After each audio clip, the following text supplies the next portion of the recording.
Welcome to the lab, everybody. Thank you so much for being here. We have a special show for you tonight, and one of the favorites of the many different shows that we do here on the lab, and with our one of our favorites, Dr. Gary Brucato of the Cold Case Foundation. He is the author of The New Evil. And you can pick up The New Evil at Barnes and Noble or any bookstore near you, also on Amazon. And if you get it on Amazon, make sure to leave a review, preferably nice and high rated. I'm asking, we're not trying to rig anything here. They're usually pretty good. They are. I've seen them. You get a lot of rave reviews for the most part. You're a very talented human, and I'm happy that you're here. And how are you, my friend? How am I? Have you ever seen Roadkill? Like the movie or actual Roadkill? I'm exhausted. Yeah, I'm just shot. It's been a rough few weeks, Kohlberger alone, kept us all pretty busy. I can't tell you how many appearances I had to do for that guy, which is exactly how he wants it. Everybody running around talking about him.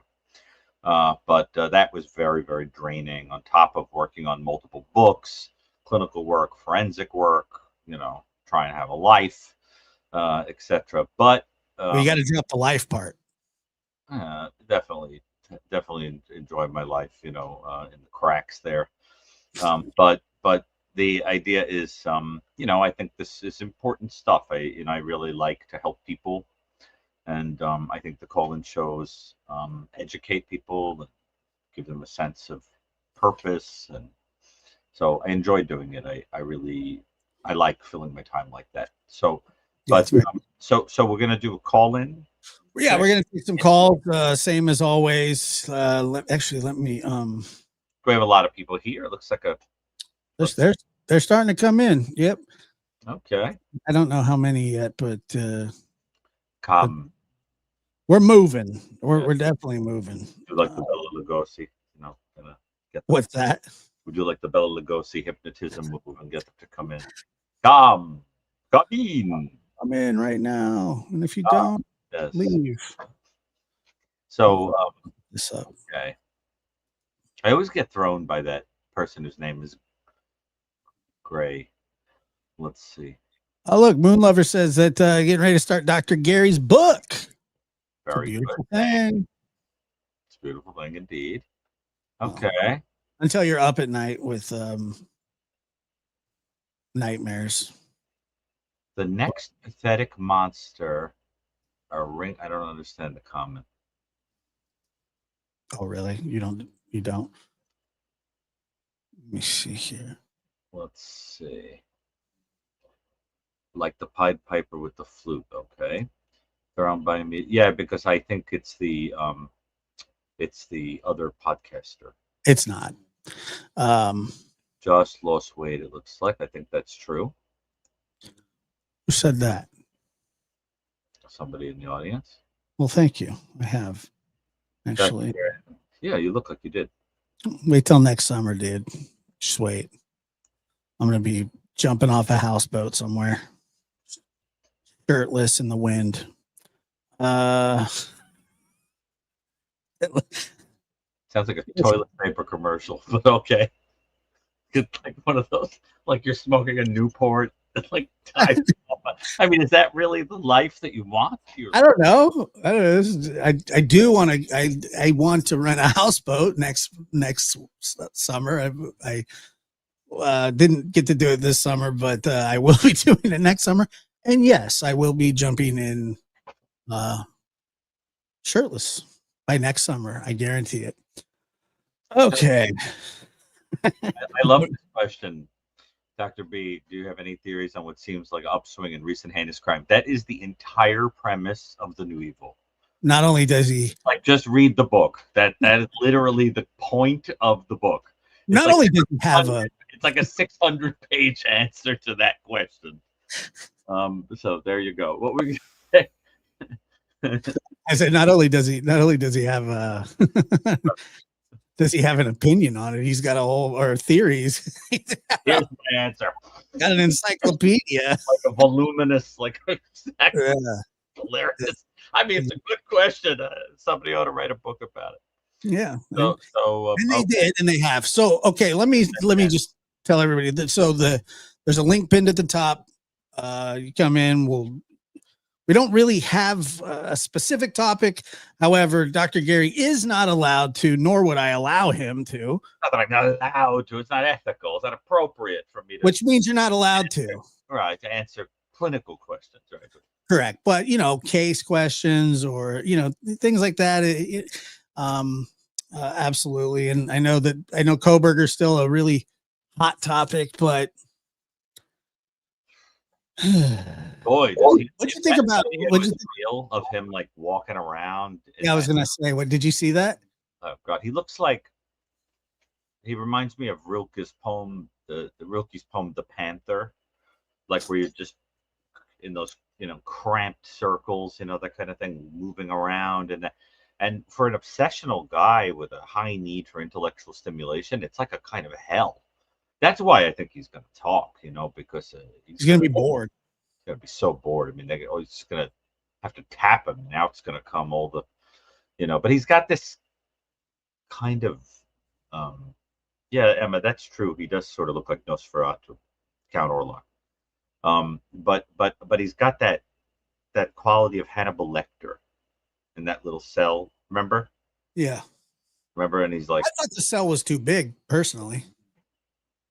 For Hannibal Lecter or for Kohberger? I like Hannibal Lecter way better than Kohberger. Yeah, but remember when he's got like the perfect suit and the slick hair, and right? Yeah. Yeah. It's and he's like, and he walks up to her, and he's like, he like wants to see her credentials, and everything is very like super tight and uncomfortable, and it's such a great scene. Don't you love that? I love that. I do love that movie a lot. Right. I like that whole trilogy, actually, the whole thing. What's your favorite part of The Silence of the Lambs? Oh, I know every single drop of it by heart, so it's just a matter of telling me which part. My favorite part. I mean, when Jodie Foster goes down in there to talk to him for the first time, and you just that whole scene was. And he completely eviscerates her. Yeah, it was so. Yeah, he was. What you look like to me with your good shoes. Remember that whole thing with your good bag and cheap shoes. That whole thing that he just rips into her. Yeah, but a lot of that stuff was ad-libbed. Well, that doesn't surprise me. I Red Dragon, I think, was the third one. It's the first in the series, right? It's the preamble, sort of. Right. Mindhunter was the original movie version with Brian Cox, who most people know from Succession, played Hannibal Lecter. Yeah. And redone with Anthony Hopkins with Ed Norton. I have to tell you, Edward Norton, I am not sure Edward Norton is a human being. I think sometimes he is a mannequin that has been animated in some way. There is absolutely no facial registry of anything. He is too mannequin-like for me to. And there's something about watching him on the screen. I just can't bear it. Although American History X, wasn't that the one he was good in? Yeah, I think he's good in a lot of stuff, isn't he? it's all right. I'm telling you, like I like him, but He's a great actor. not gonna say he's got a great range of emotion. Let me put it that way. I think he's an amazing actor. Oh, I like him, but he's dead in Yeah. the soul. Like if you need someone to play dead in the soul, he's great. Well, yeah, well, in Fight Club, that's exactly what he was. He was a beaten. Now that I like him. He was a beaten man, and he played it so good when he's in the office with his little, and he's just like making copies, and he's got a black eye. He just looks defeated. Right. But American History X is that's a good movie. It's a great movie with a great life lesson that really anybody could learn from. But I mean, it's rough though. It's a rough movie, but it's very raw, very gritty. I met Chuck Palahniuk a couple of times that wrote it, and really interesting guy. I'll tell you that one of the things that fascinated me about The Silence of the Lambs was the outtakes, the cutout scenes. That is to say, I never watched. Get a copy of them. You could watch them on YouTube. Actually, there's one really good scene where Hannibal explains what you would have seen on the psychological assessments of Jamie Gumb that would have rendered it impossible for him to get sex reassignment at the various places. Because remember, the way that the way he suggests catching him is he believes that Jamie Gumb would, and of course he knows because he knew him, right? He knew the Benjamin Raspel, and he knew, he obviously knows who he is. And the whole idea is that he says, well, there's only 3 places in the country that do that surgery, and he would have tried to do all, to go to each of them and been rejected. And she says, well, on what basis? And he says, look for severe childhood disturbances, whatever. And in the cutout scene, he lays out meticulously what you'd see on the childhood drawings, what you would see on the testing, what you would see on and it's pretty fascinating. I mean, that description of his psychology. And so I really enjoyed that part. I hate that they took it out. It's funny. The other thing I think is really interesting is how Thomas Harris, the author, made the character of Chilton so much more disgusting in so many ways than the serial killers. Because the idea being that he's a predator in his own way, and he's supposed to be the head of the institution, right? But he's like a slick, slimy, perverse kind of guy. He's a little bit of a sociopath, himself, that kind of thing. Yeah. You get the sense that he's sort of jealous of the relationship that those two have, and it's all very interesting, and then he punishes him for it. But I think the character of Chilton is truly disgusting. And when he gets eaten at the end, it's like everyone is happy about it because he's so gross. Right. I mean, people being happy about that. I mean, well, he's horrible. I mean, that's why they made him horrible, so that when he gets eaten, and there's also a cutout scene where you actually see Hannibal remove the face in the ambulance, driving the ambulance, like remove the fake face of Sergeant Pembry, I think it is, that he's wearing. Yeah. And it's very disturbing. And then he like cleans his hair of the blood. The cutout scenes are great. But anyway, I've never seen them. I have to check them out. But they're really good. Yeah. Those three movies are just phenomenal. But for some reason, I don't know why, but Mr. Laos, Red Dragon for some reason stood out to me. I think that was because I didn't see the other ones like in the theater or anything. I was kind of, I don't know when they came out, but I was kind of young when they first came out. Right, but they're all sort of conglomerate. They're conglomerates of different actual serial killers. Yeah, right? I mean, Jamie Gumb is a combination of offenders, and this is because people from behavioral science, John Douglas, actually helped, gave ideas for the movie and in fact, I think John Douglas is in The Silence of the Lambs as like a cameo, if I remember correctly. I think so.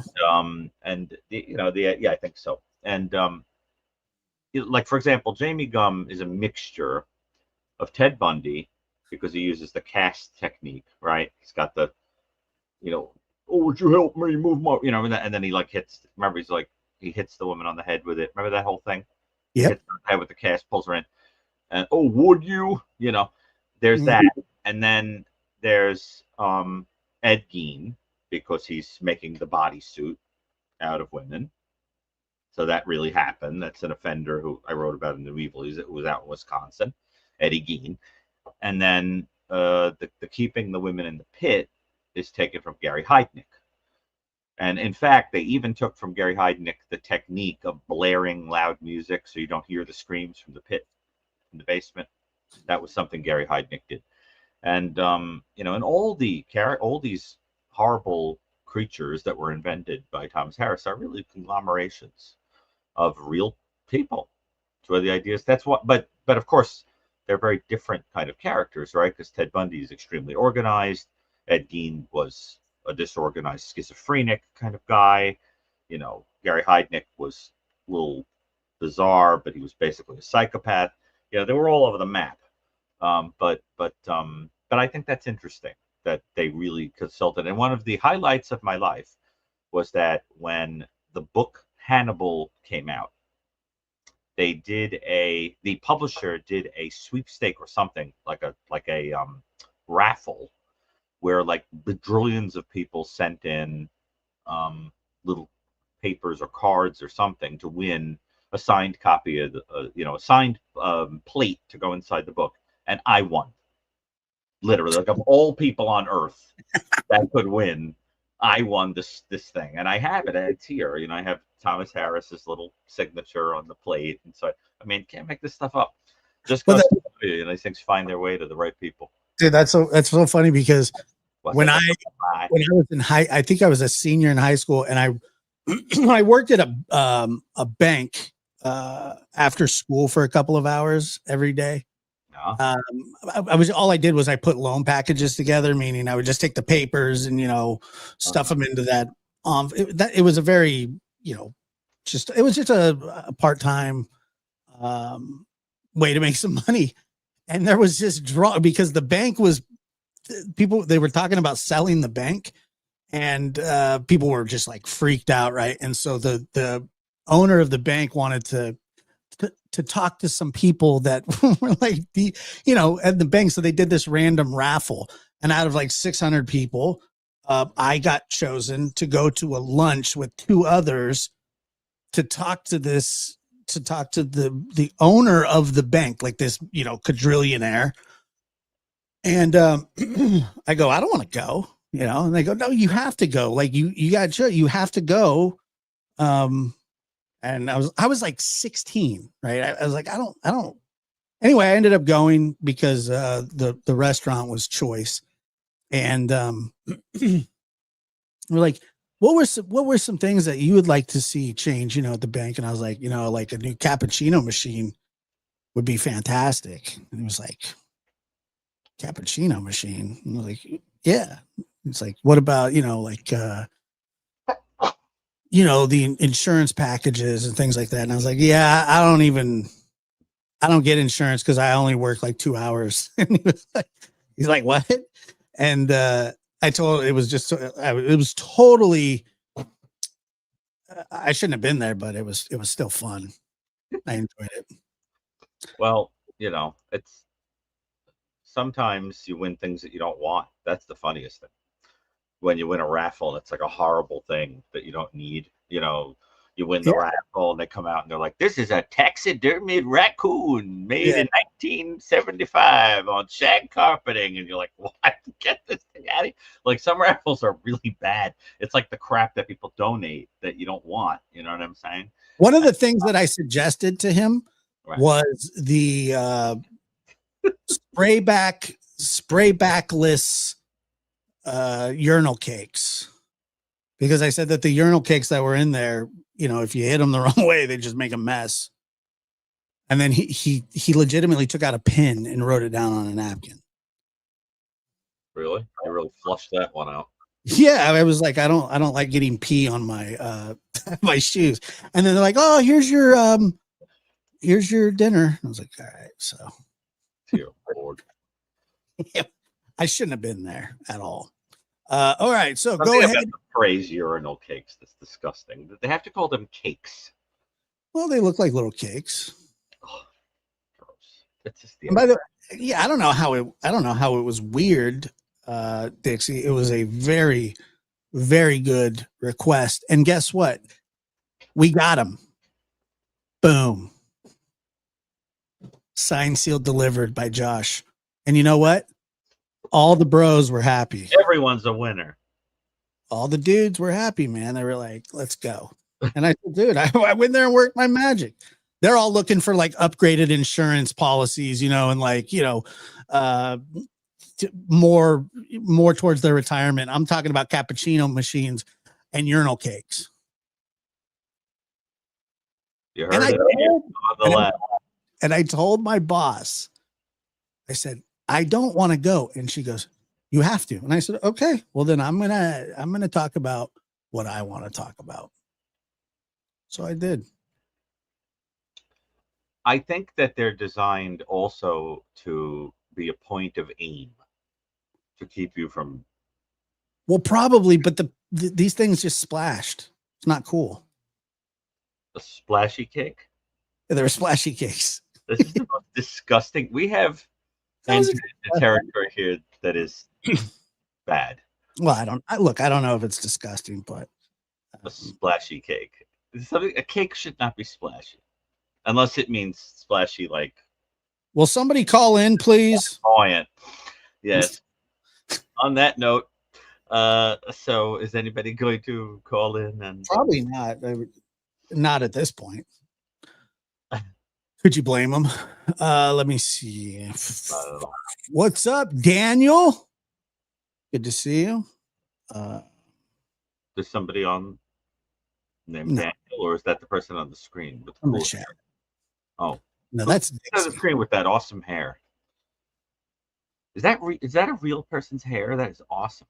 I mean, I'm assuming. I love when people have hair that's just like. It's a hard one to follow. Like this is your first time watching the show. I mean, come on, let's be real. Wasn't that big of a deal. Oh man. What are we, a plague? We can't get anybody to call us tonight? No, there's like 400 people like, like raffle. Huh? There you go, Dixie. You got cool hair. Kind of looked like Farrah Fawcett a little bit. As soon as he said that, like 6 people just showed up. Pretty cool. It's got like a kind of cha-cha-cha-chia. Like it's like boom, like big and awesome hair. I love it. Seriously, somebody's gonna call in here. Yeah, I think we got one here. Let me see. We get looks like we got an Emma. Let me make sure. Hold on. Give me a second here. 1 second, Emma. Oh, okay. That's the one who said that they had their father read the New Evil, and the father agreed that the premise was true. Yeah, I think so.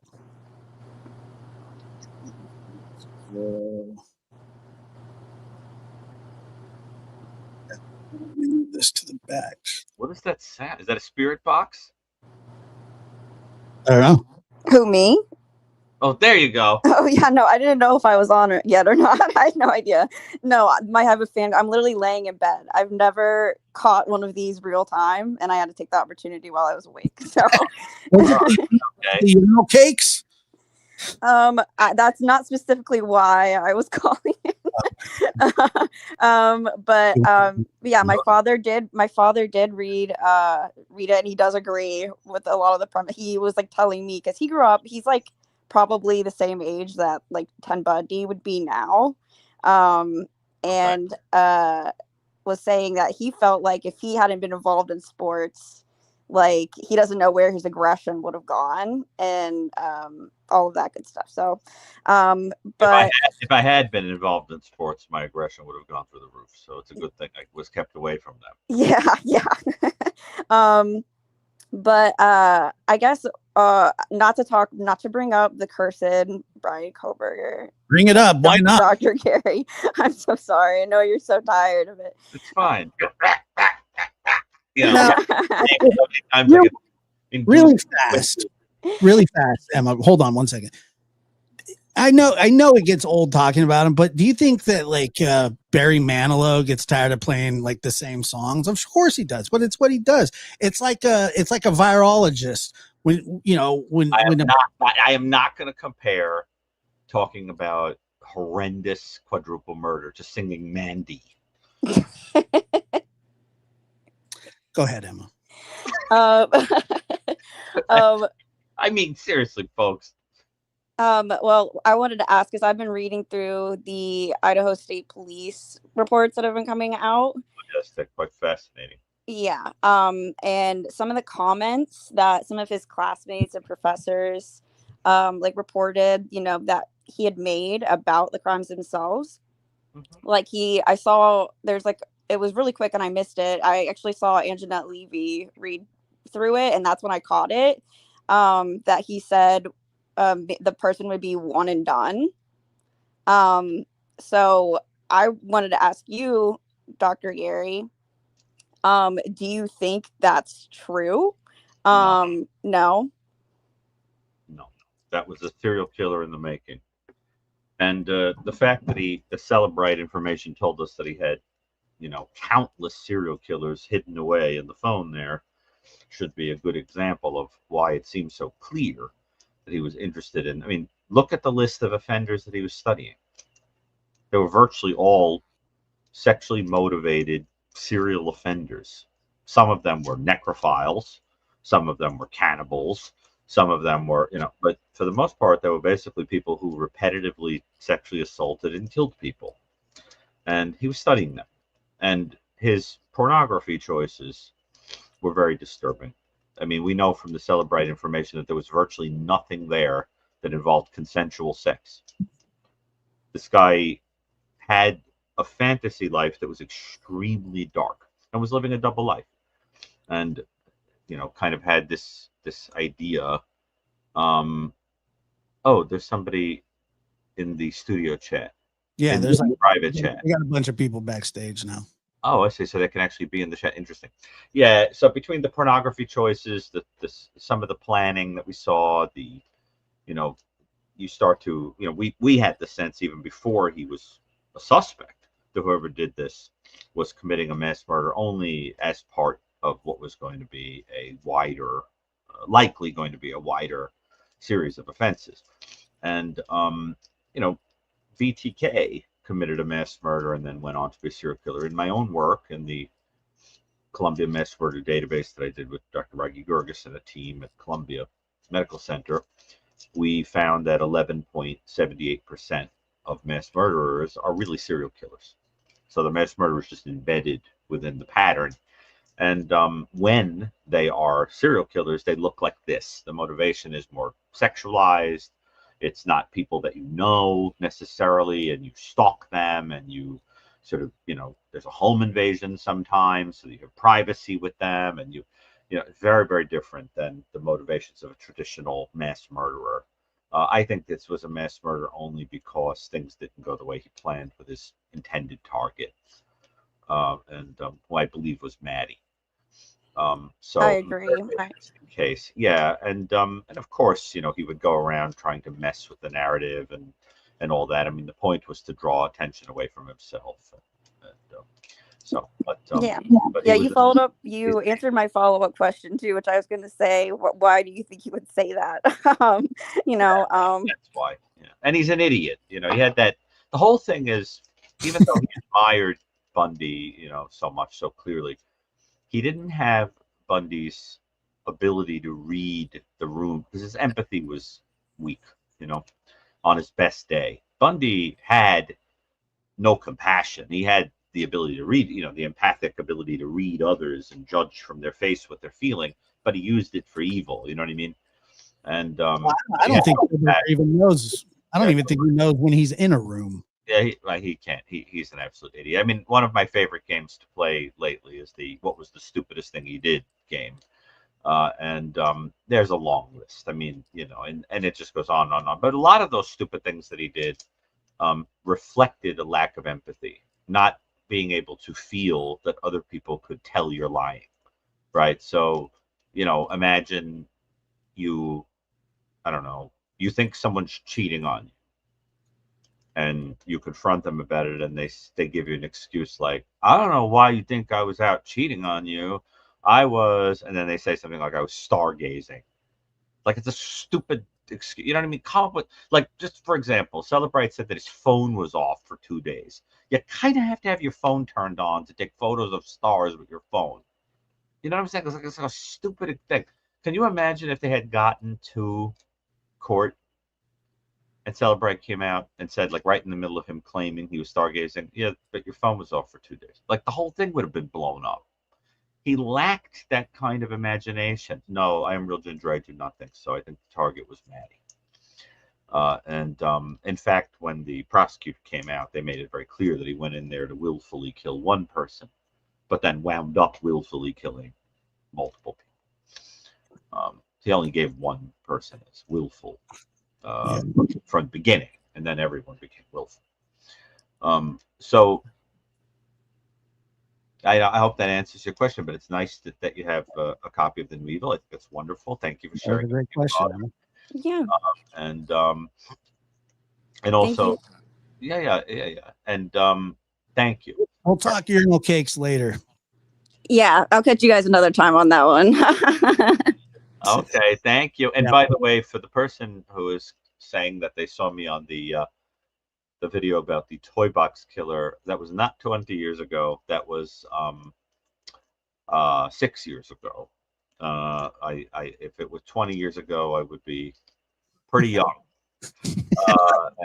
So that's pretty funny 20 years ago. But 6 years ago, I guess I've aged a great deal. I have the picture of Dorian Gray here.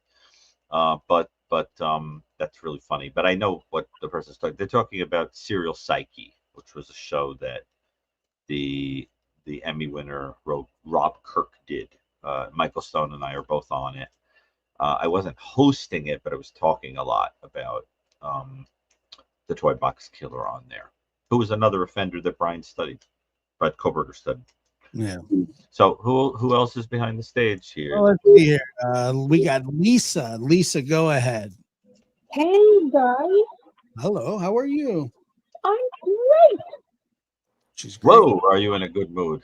I wish I could be in that good, but that is some mood. Are you a stewardess? A nun? No. I'm a retired paramedic that just loves you guys. I don't know what this is the greatest mood I have ever seen anybody in ever in my entire life. Like, she's retired. Wow. It's exciting talking to you guys. See? Oh my goodness. So I don't know whatever you're using, whatever degree of caffeination, I want to know what it is. That's awesome. No, this is just my mood all the time. And it drives people crazy. I think it's wonderful. Oh, great. Well, I didn't really have a question. I just was kind of feeling uncomfortable that nobody was calling in. Oh, You're okay. So awesome. Here I am. Are you doing somersaults? Oh, a pity call. How wonderful. What's that? You're a very nice person. That was very sweet of you to do. But while you're on, you might as well ask a question. Anything that comes to your mind, whatever it is. Dr. Jerry, have you got a ceramic cup yet? Very pressing. I actually did. Yes, I did. I just don't have it here. It has black cats on it. It has black cats on it sticking their heads out of jack-o'-lanterns. I was given it as a present, and I happen to love black cats. So, of course, I will use the mug, yes. You like black cats? Yes, I love them. I adore as black opposed cats. to like what, cream colored? I just think when cats are all black, they're beautiful. And it's more common in males. It's very rare to find a female black cat because of the way the genetics work. And they're very, very beautiful. I collect little antique things with black cats on them. I think they're cool. No, you don't. Yes, I do. I have No, them all over the place. I probably have one here in reach. No, you don't. I think black cats are No, awesome. you don't. We're gonna pretend you didn't say it. You don't like black cats? They're so beautiful. I don't know. I don't know how I feel about it. Well, you don't like cats? I did. I Until don't when? now. I didn't know they collect trinkets of them. Not trinkets, little cool antique things with black cats on them. I don't know. I just grew up around, and we always had them when I was growing up, and I associate them with positive memories. I like No, them. I like cats, but cats are very they're very prissy. Yeah. So we're They're all the kinda- people that live in I my have a neighborhood. little tuxedo cat. A tuxedo cat? Yeah, tuxedo cat. That's cute. I like tuxedo. You know what a tuxedo cat is, Josh? I mean, no, but I could imagine that it has probably a pattern that looks like a tuxedo. That's right. Thank you. Correct. It's black I and am- white. I can figure stuff out and deduce. Well, I like all animals, you know that, and plants, especially plants. But it's not. I cannot answer the am I a cat person or a dog person question. It's not possible. I love them all. I think that animals are wonderful judges of character. One of my favorite experiences is to introduce a person to a pet, and the pet like tells you right away if they're horrible. You know what I'm saying? The dog is like there's something about Mary. Like the dog's like, "Arr," and you know that the person is awful. And they're right. They really are quite good. Couldn't it also be like a priest cat? Like you could call it a priest cat too. If a priest were dressed like that, you'd be asking to take your drink order. No, but like a if it's a tuxedo cat, if he just has like the white right there, he could be a priest. Well, That's that's a- true, but I it's suppose a she. so. It's a she. I'm not talking about your cat specifically. I'm just talking about cats that are that Okay. color. But look, it's 2025. Why couldn't she go and be a priest? I don't think that's allowed. Is that That's probably not Yeah, yet? wait. But You're I right. will tell you a funny story But about what we're that. saying here is When I it's not the problem that it's a female, or it's a problem that it's a female. It's not a problem that it's a cat. Okay, Yeah, right. that's right. got it. Got it. Okay, fellas. Well, I'll let somebody else call in. You were going to tell us a funny story. Okay, well, I didn't know if I had to go. We Nope. were talking about priests and stuff. So when I was, my parents were very, very British when they immigrated to Calgary, Canada. And so I grew up just with my little 4-year-old voice was British. And I got this little female black doll, and I called her Jesus. Now we were not a church-going religious family, but in my little girl's What is about to come out of your mouth? And I am just sitting here waiting like I'm watching an exotic parrot in the zoo. Like, No. what is this bird about to say? Okay, so you've got a This is black what I say. a black So- doll called Jesus. Go ahead. I don't know. I had my little brain thought Jesus was a black female, and who knows, maybe. But I felt for my mom as I grew up, because I'd be on the bus or I'd be in the grocery store, and I'd go, "Mom, oh my gosh, Mom, where's my Jesus? I need Jesus." And my mom would have to say, "She's at home, dear." True story. I'm so glad you told that story. That is some story. Oh, that was Well, what became of little Jesus? What happened to Jesus? Oh, Gary, I thought you were Or you your really. cat? What happened to it? I What I became of actually that, Clarice? I gave it to my niece. You gave Jesus away? I gave Jesus away. Your Jesus, your cat. My Jesus. Yes, I loved it so much. I thought when my niece was born, I think I was 17, I gave her Jesus.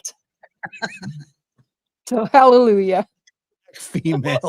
This story, that call went from I don't really quite know how I feel. I feel almost like I just took PCP or something. There was something about this call that was just special, but at least you spread some sunshine, Oh, wherever thank you you. I go. tried. Did you ever hear the cat singing hymnals or anything?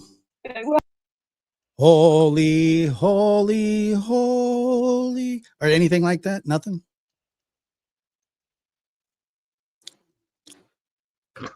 All right. Well, thanks for calling in, Lisa. We'll catch you on the flip.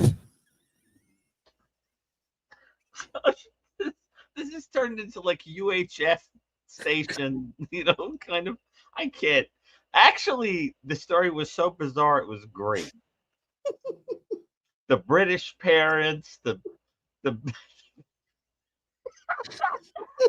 black cat, I don't even remember it. It was like it's just past like a kind of a Oh like a man. like a drug dream. Like it feels almost like I swam to the surface. Let's do a call-in show. Dream or something. Anyway, that was terrific. Actually, he was a very nice person. She was fantastic. She was All right. very kind. Whitney, go ahead, Whitney. You are on. Hi, can you hear me? Whoa. Hey guys, sorry, I'm not sure how the volume is on this thing. I don't know if I'm really loud or not loud enough. I control it. You guys are good? You can hear me? Yeah. Good to go. So first of all, I want to thank both of you. I absolutely love listening to you guys. Dr. Gary, you are just brilliant. Honestly, you are just a genius, and I could listen to you talk forever. Okay. Well, if you say so, but I appreciate it, And you've taught me so much. Oh, thank you. That means and I really appreciate that. So my question is, sorry, I was chewing a piece of licorice right as you called me into the group. So now I've got like this wad of licorice in my cheek. This is the weirdest call-in show ever. Okay, so when you with the licorice, we'll twist it. Okay, it's swallowed. It's swallowed now. Sorry. Okay. Very rude, but I was mid chew. I'm calling to ask you first, what do you think was the level of involvement of BK's parents? What do you think they knew? When do you think they found out whatever it is that they knew? And what do you think they might be going through now that he's in prison and they now have to live with the reality that their son is a notorious serial killer in the making, mass murderer? It's a very difficult question because we don't have enough data. I can only speculate that having discovered the double life that he was living, it must have been pretty shocking for people that were getting glimpses. Were pretty serious, conservative people, probably. It sounds like some people are saying maybe religious people, and you have to picture, this kind of rigid guy who called them mother and father, instead of mom and dad, and that kind of world. And then it turns out he's got like this violent pornography and so forth. And I think when the Dateline episode came out and people really started to get a sense of that, it's interesting that the plea deal came not long thereafter. I almost wonder, part of me has wondered if one or both parents said to him, you got to cop to this, you got to own this. This is really bad. We can't get up on the stand if we have to and defend it, that kind of thing. I wondered about that. At the same time, people are always going to find a way to love their child. Ted Bundy's mother, loved him till the day he was executed, and even, fought to argue against what he did. People do that. I think it's impossible to say, but I do think that the dynamics between the parents, particularly with regard to females, and Brian in the family, are going to be very, very interesting. That's just something that we're going to have to pay a lot of attention to. But I think there isn't enough data. But it's a great question. Okay, I really appreciate the call. Thank you, and thank you so much. And the licorice. Enjoy the licorice. Yeah. Thanks, Is it Josh. black Thanks or so much red? for doing this. It's Of red course. licorice. I'm a You don't candy like black junkie. licorice? That's okay. I'm sorry, I like what? candy too. You don't like black licorice? I love black. I actually love salted black licorice, which Never is. heard of that. I had a nanny growing up who was Finnish, and she would eat salted black licorice, and she got me hooked on it at a young age. But now I can hardly find it anywhere except New York City. But I do like black licorice, to answer your question. Interesting. But tonight I'm eating a pound of red Australian strawberry licorice. Oh, pound. It's candy time. Late night, you guys are on. Fantastic. Why not? Enjoy. Yes, enjoy. Thank you for you, Josh, for coordinating this. You're very welcome. Thank you. Bye-bye. You guys are great. Thanks. Take care. Apparently, Sweet Soul thinks I have grown more hair. I always have a full head of hair, Josh. I have no idea what that comment means. Thank you. I'll look like Cousin It soon. All right, and then oh god, it's just boy, are these called something else. I like that they start out normal and then something unusual happens. You know what I mean? well, I mean, look, we didn't set the bar very high when we started by talking about, anyway. All right, Linda, go ahead. You're on the air. Hi, Josh and Dr. Gary. Yeah, wow. I've actually called in a couple of times on your other shows. I watch you all the time. Great. And I actually did have a black cat. Her name was Katie. And she was not very nice. Had to have her put down. And my husband was very close to her because it was his cat. And when they put the needle in her to put her to sleep, she started growling. I asked them, "What is she doing?" She said, "She's growling." I said, "Well, that's what she usually does." So that was, her typical personality. But anyway, she didn't like me very much. But anyway, my question is, Dr. Gary, is the Chris Watts case. I'm fascinated by that case and why Chris did what he did. And if Nicole Kessinger had anything to do with him killing his family, what's your take on that? I think Josh should answer that question. He knows he's very interested in that case. The Chris Watts case? Yes. Yeah. Sorry, I wasn't paying. I thought the question was for you, so I was looking at backstage. What was the question again? I'm sorry. I want you to answer that. You have a very strong opinion. Yeah. Chris Watts. Why he did what he did, and if and a lot of there's this conspiracy theory about how Nicole Kessinger, his mistress, may have had something to do and helped him kill his family. What's your take on that? Yeah, no, I don't think that she was. I don't think that she was involved, or I think that they would have been able to probably figure that one out between all the text messages and phone calls that they had. I think that he wanted out of the situation that he was in. I think that there were some financial issues, from what I understand. Also, he apparently he would complain that he was always treated like a child. And I think divorce was too much for him, and he was just evil enough to be able to do something like that.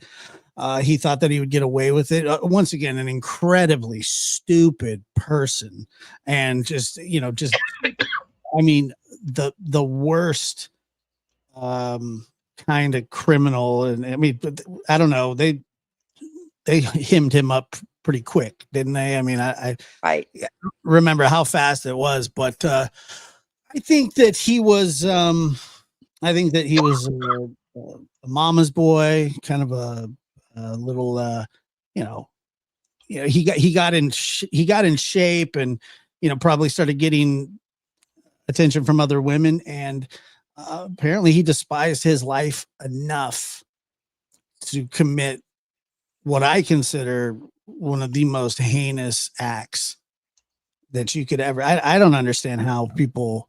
First of all, I don't understand how people kill children in general. Your own, it's unfathomable. But I think that he didn't want to be financially ruined. I think that he hated his wife, and he was so stupid that he thinks that that's the only way that he could get out of it. And I'm sure that Nicole Kessinger would have been fine if he would have just filed for divorce. Like, she would have, probably still wanted to be with that loser anyway. But that's what I think. What Dr. Gary, anything? I think you covered it pretty well. I mean, I think that was pretty interesting stuff. But I can't even look at Chris Watts.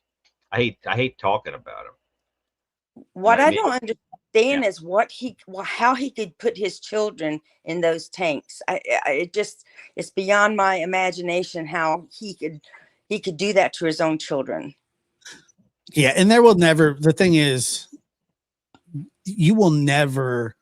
He could never give you an answer that would suffice. That's the whole thing with back to Koberger. You know, I listened to the prosecutor talk a little bit about him, and they would just say, "Well, you know, should we have him tell what his motive was, and who knows if we could believe him? And any explanation that he's going to give isn't going to make sense to anybody, really, because it's just senseless. You know, it's a very very senseless act, and it's probably a good thing that you don't understand, I guess. And same as how I feel.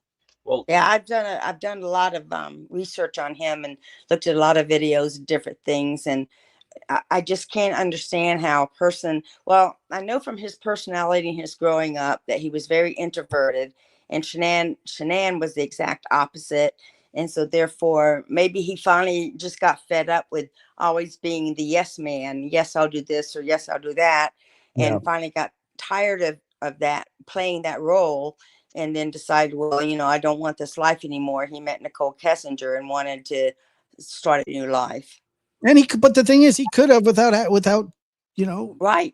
eliminating Exactly. it. Well, in the literature, I've become associated with having coined the term elimination murder, meaning, um, uh, the whole idea being that you have no motive whatsoever except to get somebody out of the way because they're an impediment to something like a romance or freedom or money or whatever.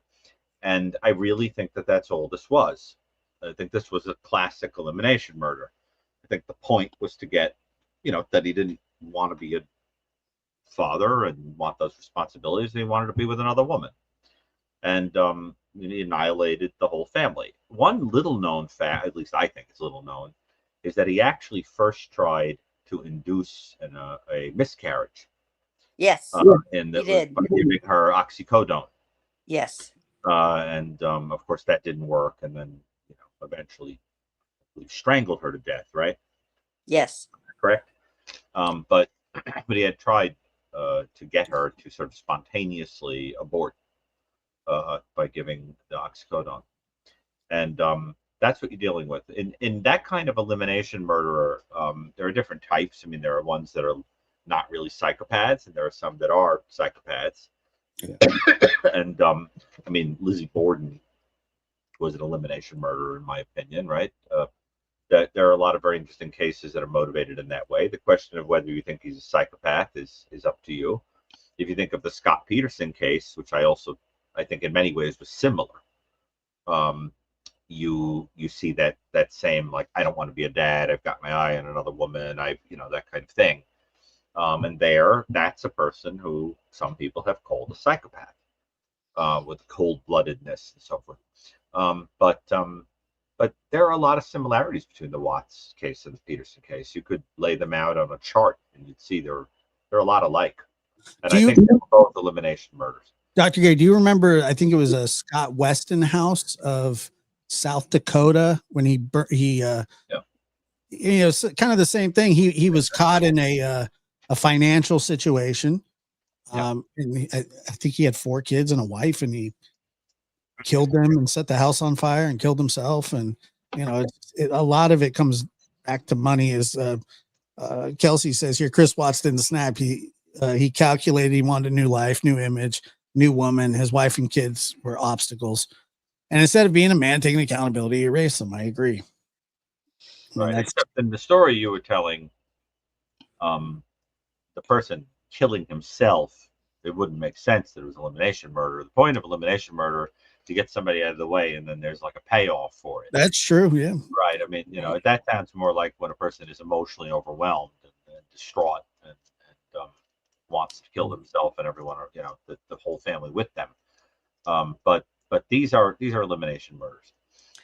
Yeah, And Susan Smith is another example. Oh, yes, yes. Yeah. And Lizzie Borden, I've done research on her, and yes, I believe that she did it, and it was because she wanted the wealth and she wanted to live up on the hill and wanted the money to live a better lifestyle. And I know you didn't you do a chapter with someone? I forget her name. With Ann Burgess, yes. It hasn't come out yet, Yes. but we spoiler alert, she did it. Yeah. Oh, yeah. That's I believe that too. If you're a fan of Lizzie Borden, I'll ask you a question. Are you old enough to remember? I don't want to know your age. I'm not asking that, but do you remember the How old are you? Do you remember the 69? Okay, so you'll remember it. Do you remember the Howdy Doody show? Yes. Okay, so do you remember the theme song? No. Well, the theme song of the Howdy Doody show is set to the tune of a 19th century music hall song that's called Tararumbia. It's something like yes. Tararumbia, right. And yes. that is the music to which the Lizzie Borden rhyme is set. 40 whacks. Yeah, she gave her mother 40 whacks. Yes, when you hear that, you have to hear it to the tune of the Howdy Doody theme song. Yeah, okay. Right. So Lizzie Borden took an axe, gave her mother 40 whacks. 40 whacks. It's not see what she had done. It was her father song. 41. Right. Yes. And there's more to the song, right? It actually was 11. I think it wasn't 11 or 18. All of the facts in the song are wrong. Oh, yeah, exactly. Because I think she gave 18 to the stepmother, and then 12 or 11 to her father. Right. It should actually be very different than that, because first of all, you'd have to say something like, an unidentified, killer took a sharp implement like a hatchet or an axe and gave Lizzie Borden's stepmother, not mother, but stepmother, right. And it goes on and on. And I think out of all the mistakes in the ditty, Lizzie Borden would have been most horrified by calling her Abby her mother, because she loathed that one, for sure, that stepmother. But one thing about that case people don't realize is the order of the killings was extremely important, because the way the will was set up, if the father had died first, the money would have all transferred to Abby. Exactly. He would have died, and her death would have transferred the money to her family. But if Abby died, that dissolved anything she was going to get. It basically bounced back to Andrew, and then Andrew dying made all the money go to his two kids. Right. See? Yes. So it was essential, absolutely essential, that there'd be a long time between when those two died, so that it could be established that Abby died first. Right. I've read about several books on that and done a lot of research, and that's exactly right. And I know what's her they were Emma, I think Emma and Lizzie were upset when her father I don't know, he bought a house or something for Abby's sister or something, and they got upset and they wanted well, it's sort of accurate. What it is that a property was purchased, a little piece of farmland actually was given to Abby's sister, and it started to become clear that he was going to give property more and more to them. They became nervous about that. We have to understand that in Gilded Age America, a woman could not leave home if she didn't marry. Right. And they were not doing anything to help her to get, and then she got older, and it wasn't very likely. I also think you have to remember there was wide speculation that Lizzie was a lesbian. Remember that? Yes. She her and Bridget. Neil, Nancy, no, that was always a silly. I don't think she was. Bridget married a man and got the heck out of Dodge. Oh yeah, she did. Wisconsin or someone, and with the same name, Sullivan. Yeah. No. What happened is that Lizzie moved in with a woman. She moved in with with Nancy O'Neill, the actress. Nancy O'Neill. No judgment about such things. I'm just saying that I think that it's interesting also to think about how that might have figured in, to the story. And but I think that's never been confirmed, but the fact is there were a lot of things about her personality that were aberrant. She was capable of real deceit and all of that, and you have to really understand that, in my opinion, she had some psychopathic personality traits. Yeah. And I agree. and that whole trial was lopsided. I mean, there were people involved in the trial who, like the judge had appointed the lawyer to his position, like that kind of thing. Like there were inappropriate dynamics we wouldn't allow today, as unethical. And then everything that came out of her mouth that was contradictory, they threw out because she said it while she was taking sleep aids. Well, that medication, yeah, right. It made her yeah. kind of exhausted and confused, and so everything got thrown out, and it was all in her favor. But here's the most interesting thing that nobody ever seems to remember. There was another axe murder, not far from the Lizzie Borden house, right? Mm-hmm. And that involved a farmer who had a dispute with someone, and the daughter came home before the father did, and the killer, who was lying in wait, butchered the woman, and then the father came home, and the whole thing. And what happened is, when the jurors in the Borden case were sequestered, it came out that it was not possible that the murderer of that woman was also the killer of Lizzie's stepmother and father, because he was in Portugal at the time. Okay. But because they were sequestered, they didn't know that, and nobody thought it would be a good idea to tell them so. So as a consequence, they went in there thinking there's some madman going around killing people with an axe. And they would have been very biased by that. In today's day and age, there would have been like 100 podcasts about how that was unfair. But the fact of the matter is, I think it was done kind of intentionally. Everything was done intentionally. I mean, it was like the best legal team money could buy. These were really both. And she was such a clever psychopath, in my opinion. Just to give you an example of how clever she was, knowing that she was going to kill the stepmother and the father, she went just before, I think the day before, she went to go talk to a friend of hers and told some ridiculous story about a man having an argument with her father that she thought was going to kill him. Right. Knowing that people would remember that story, that the friend would remember that story after the murders and think that was the reason. See? Right. And how about the prussic acid that she was supposed to purchase from the pharmacist? Yeah, the prussic acid. Yeah. Yeah.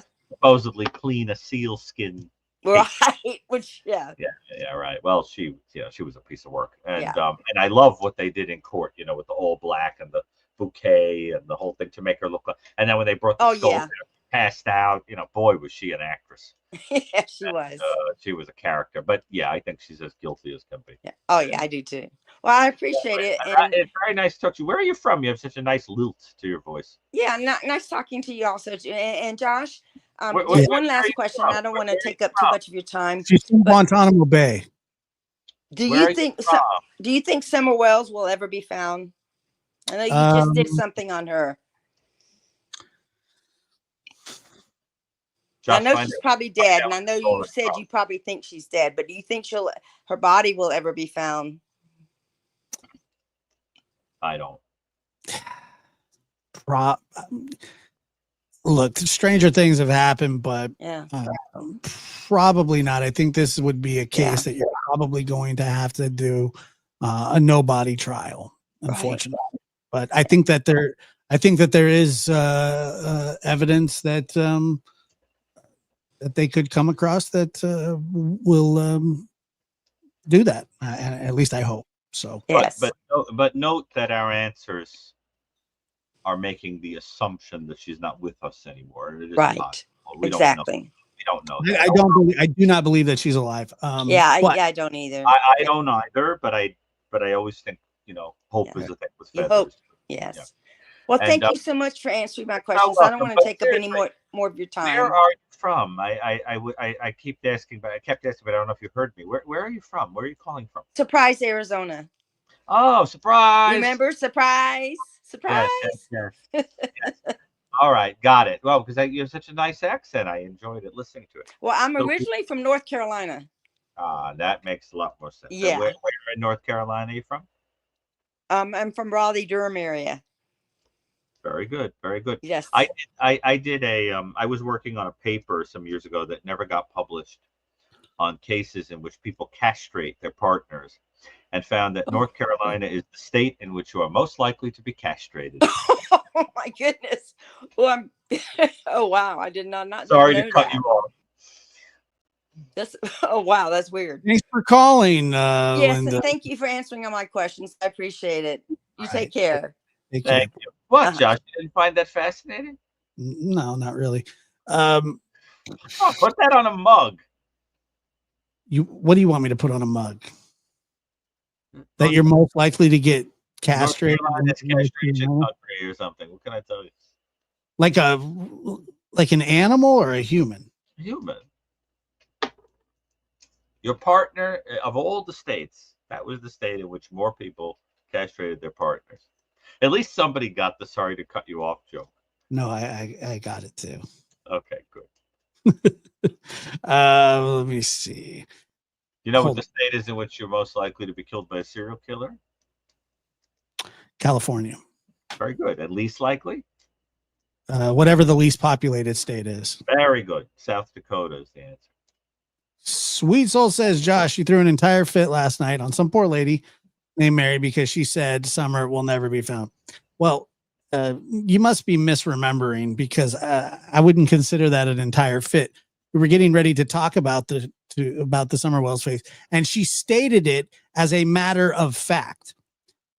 That's different. And you know better, Sweet Soul. You're smarter than that. Come on, let's keep it together now, okay? And Dr. Gary definitely has grown more hair. Would you stop? I have gotten very lucky in the hair department. Kat Randall, go ahead. You're on with Dr. Gary and the lab. What's up, Kat? You're on with Josh and Lex Luthor. Oh my God. Am I on? Is that voice? This is You're on. I love y'all. Dr. Gary, you're the best. The lab, the best. Thank you. So, that's calling. This is Kat Randall, Josh. Kat Randall?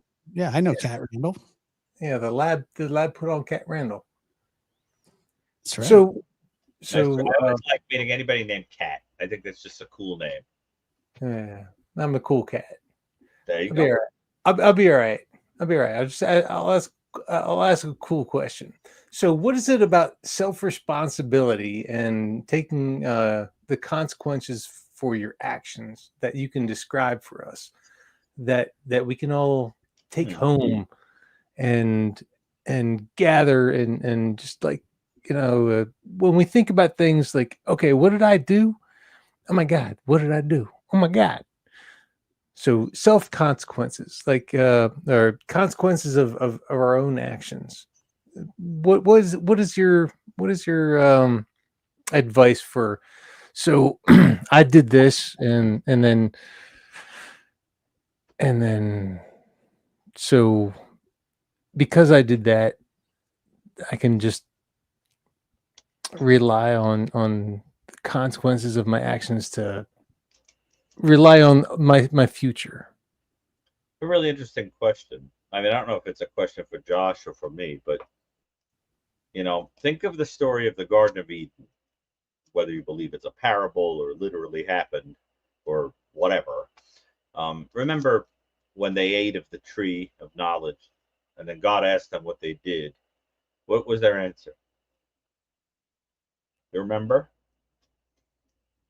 Was it that they didn't know? Well, Adam said, the woman made me.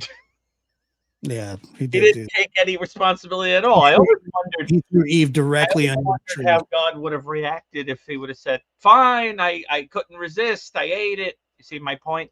In other words, there's something to be said for owning up. I have learned, it took a long time, but I have learned in life that actually people will forgive you for things if you are willing to say, I did something stupid.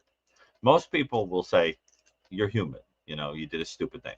It's when you try to deny it that that it doesn't work. Now, I personally think that what you're describing is part of a normal moral compass. And to have a normal moral compass you would have to have a kind of fear response that there was going to be a consequence to your actions. Unfortunately, with some people, there isn't a normal operating limbic circuitry, so they have a psychopathic lack of worry that there's going to be a consequence. And anybody who doesn't lack, who lacks fear that anything is going to happen has no reason to own up to anything. I think the right thing to do is own things and take responsibility. I have found that people really appreciate it. It's a very adult thing to do. You just say, look, this is a really hard thing to say, but I really screwed up. And most people are going to say, I've screwed up sometimes too. You're a human being. Now, obviously, it depends on what you did. You're not going to come into the room and go, look, I'm just going to be really honest here. I took a hammer and killed everybody. Yeah, all right. Chances are there's going to be some pretty serious consequences and nobody's going to forgive you. But I'm talking about ordinary things that people do. But you could deny it and then make it make it a lot worse. Worse. Yeah. Right. But I think owning up, right? Very important. Always owning up is always the best. And it's very hard to do because depending on what you've done. And, when I was a kid, like probably 15 or 16, I gave my buddy something that was given to me that you're not supposed to have as teenagers, that possibly Bob Marley maybe endorsed, or Cheech and Chong, those kind of guys, right? Can you believe that? And that Bob Marley and Cheech and Chong endorsed. Yeah. I know what you're talking about, but that was the greatest description ever. But he ended up going to the hospital. He had like some panic attack, allergic reaction type. It was a whole thing, right? Well, in his freak out, they wanted to know, well, where'd you get it from? I said, well, Josh. So you get a phone call, right? The phone rings. My grandfather picks it up and he goes, and I know it's the kid's dad. So I'm going, he doesn't call here very often. And then he's like, and I could just see kind of my grandpa kind of looking over at me and going, He goes, yeah, I'll talk to him and get back to you. So, he tells me, Chris, your friend is in the hospital. He says you gave him this stuff. And I said, no, I didn't do that. And he goes, my grandpa goes, okay. He goes, you sure? I said, yeah, I didn't do that. And he goes, all right. So then, he tells, he says, well, he says he didn't, he says he didn't do it. That about 5 or 6 hours go by and I'm sitting in my room and I'm thinking about my friend and I'm terrified. I'm worried about him and I'm worried about myself as well. There's no question about it. I thought I was going to be grounded for eternity. So about 5 or 6 hours go by, and I mean, I'm breaking down, and my grandpa's in his room. Adam and Eve got grounded for eternity. What's that? Adam and Eve got grounded for eternity. In fact, the serpent literally got grounded for eternity. That's true. Yeah, figuratively and literally. But he had one of those like backrest things, where you sit up in bed and you read, and he would read every night. He was reading the Bible. Go figure. So I walk in there and I said, I have something to tell you. And he closes his Bible. He sets it down on his nightstand. He goes, yeah. And I said, I did it. And then he goes, okay. And I said, well, he goes, I knew you did. He goes, but what am I going to do? I'm going to force you to tell the truth. I said, no. And he goes, I'm just glad that you did. I did get grounded, and I had to go over to the parents' house with my grandparents and apologize for, bringing pot in their house as a 15-year-old. And, but I'm telling you, that stress of hanging over me felt it was such a terrible feeling. And when I confessed to it, even though I knew that I was going to be in a lot of trouble, and I did get in a lot of trouble, I I felt better. So you owned up, and you felt better. I owned up and I felt better, but I'll tell you that they were going to, my grandpa was not going to say, because I was, I was always a very honest kid and I was lying in that moment and he knew that. But he wasn't going to say, you did it. You need to, he let me work that out on my own as a 15-year-old kid.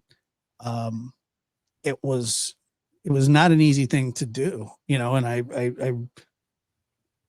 like I said, I was absolutely worried about myself, but I was also worried about my friend.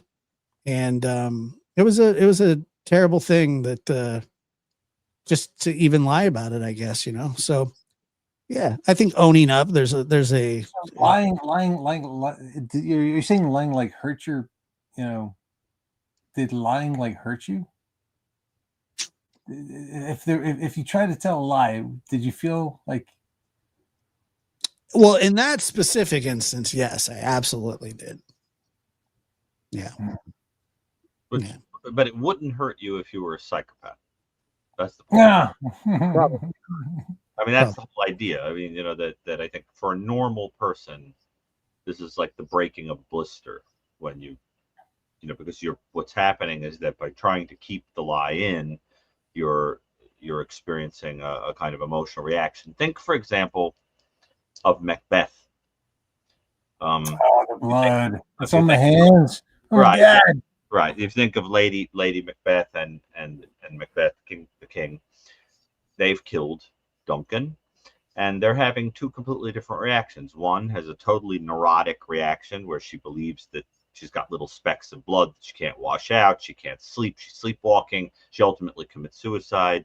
Remember, she's repetitively hand washing. She says things like, well, all the perfumes of Arabia will not sweeten this little hand, right? And Macbeth ultimately becomes psychotic. He's driven to psychosis. He is hallucinating. Is this a dagger I see? Everybody's got to know. Right. Everybody. One has a psychotic reaction. One has a neurotic reaction under guilt. And that was written hundreds of years before Freud, right? I mean, that's pretty impressive. In many ways, Shakespeare was like a proto-psychologist. But I guess what I'm getting at is, in a normal person, guilt is like toothpaste with the cap on too tight, being squeezed. Normal. Unless you're a psychopath, right. What's going to happen is you won't be able to handle it. So I've seen all kinds of cases where a person tells me something and I know that it's guilt. Is there a middle? Is there, Dr. Gary? Is there a middle ground nowadays between like normal people and that psychotic break? Well, psychosis is a biological phenomenon. Psychorexis is that Macbeth is also my favorite. No, that you're talking about a biological thing when you say psychotic break, where a person has for a mixture of reasons a departure from agreed upon reality. It's a very different thing. But what I'm getting at is that guilt can manifest as psychological symptoms. So, for example, I remember seeing a person who had, trying to remember, I'm not going to, actually, you know what? I don't want to give anything that might identify a person. So I'll just give an example that I heard from literature. I know of a case in literature where a person went to see someone and the person had terrible guilt where they were washing their money with rubbing alcohol. And the person said to the patient, how much money did you steal? And I didn't steal any money, whatever. And eventually came out that, of course, he had stolen several $1,000s. He restored the money and the neurosis went away. And the point being that sometimes those, we don't think in our culture of guilt as being a source of psychiatric disturbance, but it is. And I have seen many, many people who are actually suffering from a guilt complex and have no idea that they feel guilty or ashamed. It can be because the person is doing something that is socially acceptable that still makes them feel guilty. or it could just be that they have an exaggerated idea about some terrible thing that they've done. But confessing is the first step towards feeling a lot better. And very common one that I've noticed in psychotherapy is people who absolutely hate a person that they're supposed to love, and they feel terribly guilty about it. The person that comes in and says, "I love my mother to death," and I'll say, "Emphasis on to death." What's the reason that you hate the person so much? Oh well, blah blah blah blah blah. And sometimes the guilt manifests as trying to care very much about a person that you actually hate. That's another thing. So you think of the person who says, "I don't want anything to happen to you. Be very careful. Don't wear that outfit. You might get too cold. You might get sick, and you might die." And then the person comes to therapy and says, "I act like I worry about them, and these things are things I'm afraid of, but like secretly, like I almost wish they'd get sick. Like I almost want them to, so that the overprotectiveness is a compensation for hating them." See what I mean? Like I'm afraid you're gonna get sick because I wish it. That kind of thing. So in other words, it's fascinating how guilt can play out in pathology. Is what I'm getting at. You understand where I'm going with that? Yeah. Yeah. All right. So that sounds like the person that's trying to dominate a person. But what about the person that's independent, that does not want to be? Don't tell me. Don't tell me I'm gonna catch a cold. Don't tell me to wear my rubber. Don't tell me to don't wear this to that event. Don't tell me to do that. Don't tell me to go there, and don't tell me to do this. Right. Well, it depends on that. Look, what matters is how something is received. A person could lovingly say something to you, but all that matters is whether you take it as loving, or you take it as controlling, or you take it as, like the same way that it doesn't really matter if anybody's actually said anything terrible to Brian Koberger. All that matters is if he thinks that they did. He perceives that they did. You see what I'm saying? I'm not talking about Brian Koberger. I'm sorry that. Yeah, I know. I'm just using him as an example. Right. Yeah, that's an extreme example. I'm just talking about he's an extreme example of somebody that I think that on the one hand, so actually is a very good example of the phenomenon I'm talking about. You're talking about a guy with an obsessional awareness of dirt and germs, right? A normal teenager. No. But just follow the train for a second. So let's say you have Brian Koberger with his obsessional concern about dirt and germs, right? There's like video footage that appears to show him like raw in the hands from his hand washing. He takes excessive showers, whatever. Okay. This same person murdered 4 people and was covered in their blood, but he obsessively washes his hands as if he's going to get contaminated. It's a perfect example of what I'm talking about. In other words, there's no awareness of moral guilt whatsoever. The true filth is on his soul, but he thinks that he's got to obsessively clean. But what I'm saying is that if he was aware of how dirty he is inwardly, there'd be no shower on earth that could clean. All the water of the 7 seas couldn't wash the blood incarnadine from his hands, to paraphrase Lady Macbeth. See, so that's what I'm saying. You get some people that they overcompensate where they should be doing something in a different direction. I think what I'm trying to get at is I think that there's a guilt mechanism in a human being, in a normal human being. And if it is suppressed, it's going to play out in a pathological way. I have also seen people accidentally give themselves up, like the person who's trying to conceal, like Raskolnikov, in Crime and Punishment. The person who is trying to hide an affair from his wife, and he accidentally keeps the phone unlocked on the bedstand, the nightstand when he goes to the bathroom. And the wife goes, "What's this?" You want to get caught. You get what I'm saying? Guilt makes you want to get caught. Yeah.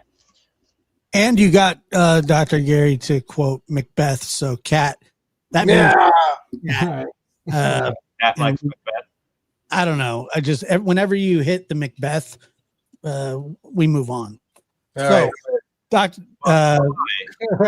Thank you, Dr. Gary. Thank you, the lab. At some point, Dr. Gary, to move on. Cat Randall, thanks for calling, man. I appreciate it. Really, I thought it was a fascinating discussion. I didn't say it wasn't, but you don't like Macbeth. I just figured it was a good point to like. Tomorrow and tomorrow. Okay, fine. I won't. It wasn't that I dislike Macbeth. It's that I just found it to be a moving on point. Cindy, go ahead. You're on. Thank you for waiting. Hi. Fine. So I have a slightly more personal true crime type question. Okay. So almost exactly 20 years ago, a little more than that, I was kidnapped and assaulted. And I don't mind talking about it. It's fine. It's just that on the anniversary, which was a few days ago, I found out that my baby cousin, who is now an adult, and wasn't alive when this happened, was assaulted. And I let her mom know that she could talk to me anytime. But I've said that because I'm the oldest cousin and she's the baby, and there's more than 20 years between us. I've said that for all of my relatives. Like, if someone needs to talk about like what it's actually like when you hear all the scary things, I can talk in a way that's not so scary and how to survive, scary things. It's just I don't know how to. My cousin didn't know about what happened to me, apparently. And I don't know what the best way is to handle her, since she's dealing with police departments, and it was her boss at her internship, and she's feeling very guilty about the person getting fired, but she fought back, and she was not terribly injured or anything. Just everybody kept letting me know she's feeling very guilty because this happened to her, which is not the reaction, obviously, that I would want for her, but also I'm just so proud that she fought back and was able to. But also I want to be able to not terrorize her further through all of this. It's unfortunate that the call is so clinical in nature because I can't answer it. It wouldn't be ethical of me to answer it.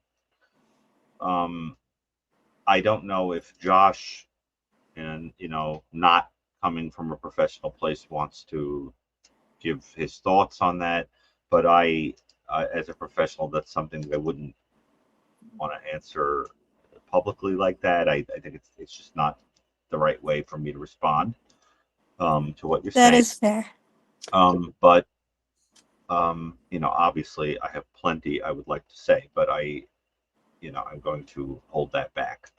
Can you understand, Josh, the spirit of why I don't think it's completely understand it. But right. My question, so your cousin doesn't know what has happened to you, or what had happened? As far as I know, no. And I think my aunt was going to bring it up with her at some point, but then I mean, how fresh is the incident with her? The incident she's going through is less than a week. Yeah, I would just give it a little time. Right. Let the process play out, because grief and anxiety and fear will be there for that for a long time. And eventually I'm sure that she's going to need somebody to talk to. And what better person to talk to than a family member who has been through similar circumstances to get through circumstances in life. It's human nature, especially when it's your own family, but to reach out and want to help people that that you have an experience that you can help somebody with. And that was a big reason why I joined Victim Witness at a very young age, was because they're always looking for people to talk to others that have been through similar situations. And so I did that quite often, and still do when asked to. It's not something, it's not something for YouTube, or, I don't film any of that kind of stuff. It's something that's very, very personal to me. And typically you're dealing with, pretty young people. So, sometimes 10, sometimes 15, sometimes younger, just depending. And so I completely understand your desire to want to reach out and help, but I would just give it a little bit of time. And yeah, I just sent a message that she can contact me whenever, and I'm always here for her. absolutely. And then, Absolutely. I And just wasn't sure. The one thing that I will say in very general terms is that it is very human to want to intervene and help and whatever, but that there are professional people for a reason. No question. Can help with things. And without getting into any specifics, I will say in general terms, it is always good when you're dealing with something that could really affect the course of a person's entire life to consider resources that are available for a person to assess what is going on and help in that way. And that is something that, you have to think through, and but what I'm saying is that there are people that help professionally with all of these different things, and that would be a question for one of them. The same question you're asking me, you could ask one of them and get some sense of direction. Yeah, and also, one thing is, typically a district attorney or assistant DA or somebody like that, when they prosecute these crimes, will offer that kind of help to a victim, and or maybe forward it on or whatever to somebody. And so It happened in an internship in another country where she doesn't really speak the language. They're doing all that they can, but they can't get her a therapist there. So Right. until she can get home. Yeah, that's sad. That makes everything just obviously much more difficult. But yeah, that's why I'm like, I know how to use the victim advocacy agencies here, because I use them myself, but it's much different. Is she coming home? Yeah, she'll be coming home in a couple weeks, but then going straight to her dorm. Yeah, and well, so I don't know how long it was from the time when our court case with my family wrapped up to when we ended up in therapy. It was probably a few weeks or something like that, which is probably pretty standard. They got to get sort of everything out of the way, and hopefully that this person that has done this is pays the price for it. But yeah, I would just give it a little bit of time, and if she reaches out to you, I don't see why anybody wouldn't want to have somebody to be able to listen to them. And that's really what I would do if I were you at the beginning. Okay. A lot of listening, because sometimes that's all people want, is just to be heard. And sometimes people just don't want you to leave, but they don't want you to talk either. That I've experienced that myself. Dr. Gary, you ever experienced that? Which aspect of it? where Somebody maybe they don't want to talk, but they don't want you to leave. Oh, sure. I mean Yeah. that's not an uncommon phenomenon. Yeah. But I just think it's, you know, when there's any question of it, it's just always a good idea to sort of have someone with a lot of professional experience Absolutely. involved, because you know, you never know how deep an issue is, what's really going on. Let a professional person be involved. But from your side, being loving and supporting and having a, you know, and offering a normalization and saying, like, you know, I know what this feels like, what you're feeling is valid, all of that can only be a beautiful and helpful thing. That really does mean a lot to a person. I can't tell you how people who've experienced assault, how important being validated and believed is. That is like one of the biggest issues people have, is that people go, "Nah, come on, that's it," or "I'm not going to make a big deal out of that. You know, it'll ruin a person's life." You know, that kind of thing, and the person feels completely invalidated and invisible. And so, being a validating force in someone who says, "I believe you," you know, I'm here for you. That's a big deal, you know. And then having someone to talk to or work with professionally, although I don't know the situation in more detail than you're giving me, but I just think that's a very important thing too.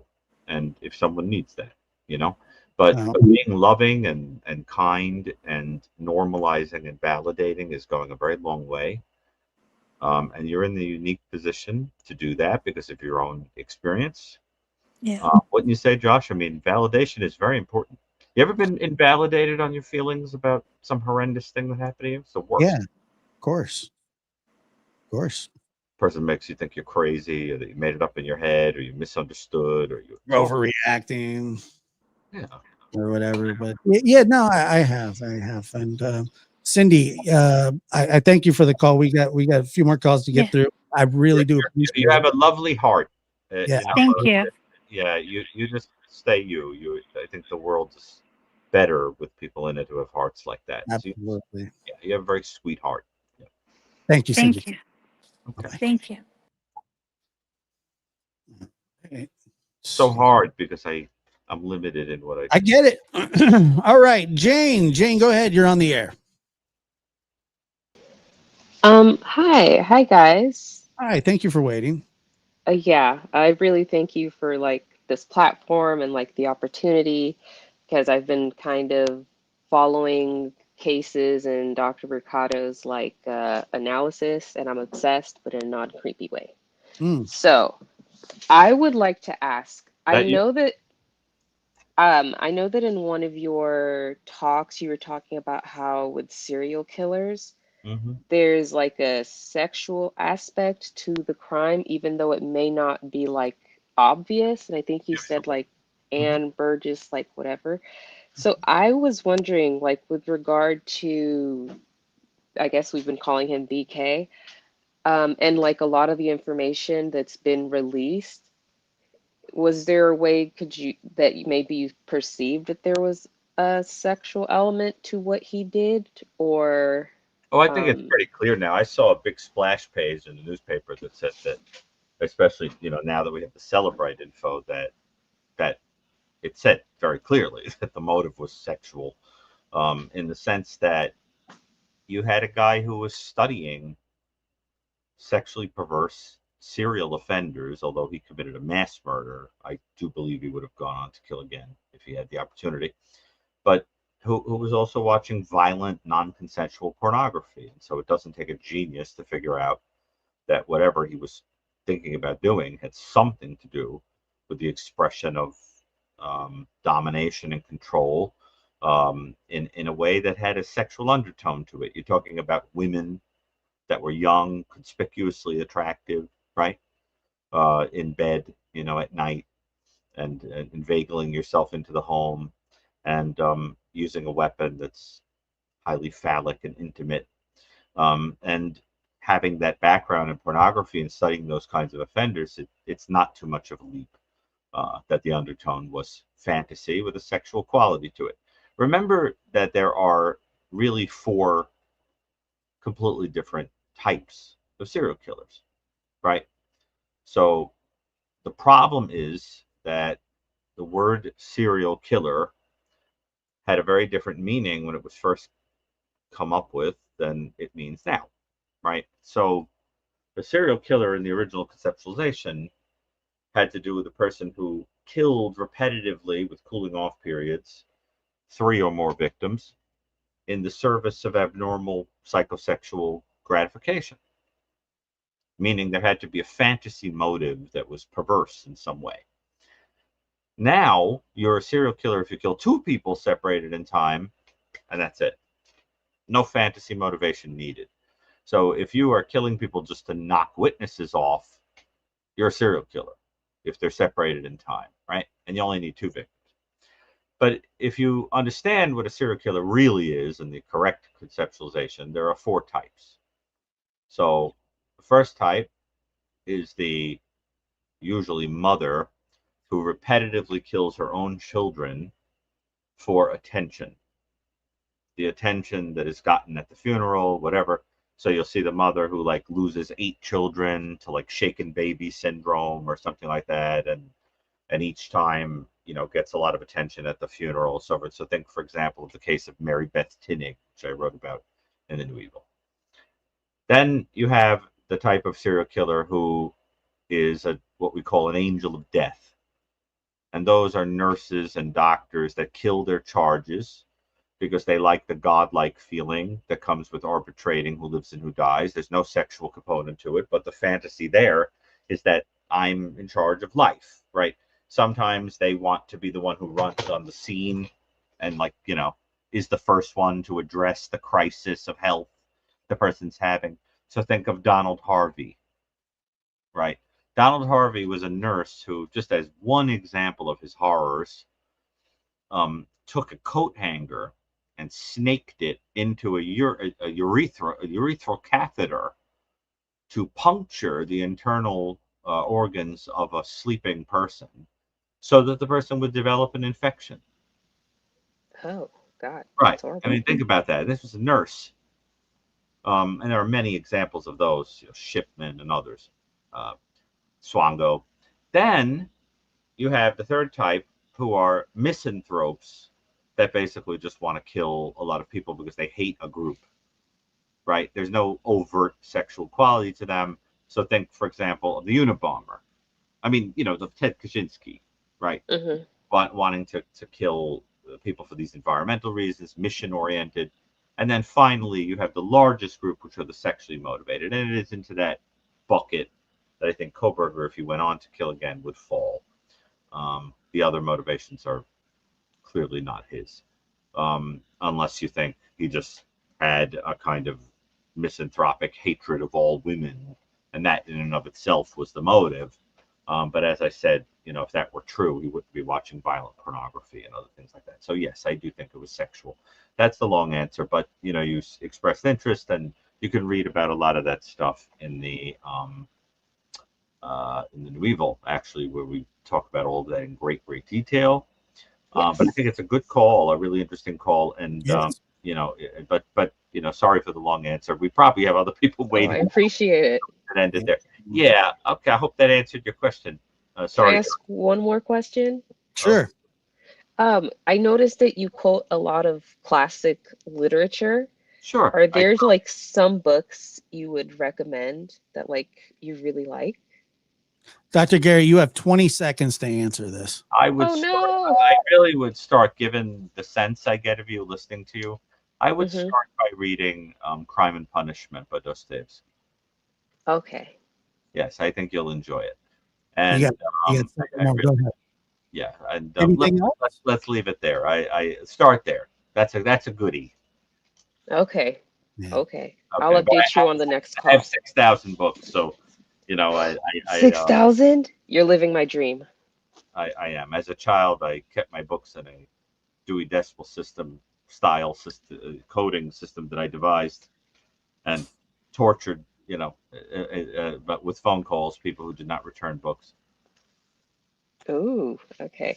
Thank If you I so could much. impose a fine, they would have paid the fine. Oh my God. Thanks, Jane. Appreciate the questions, and have a good Well, evening. I love books, Josh.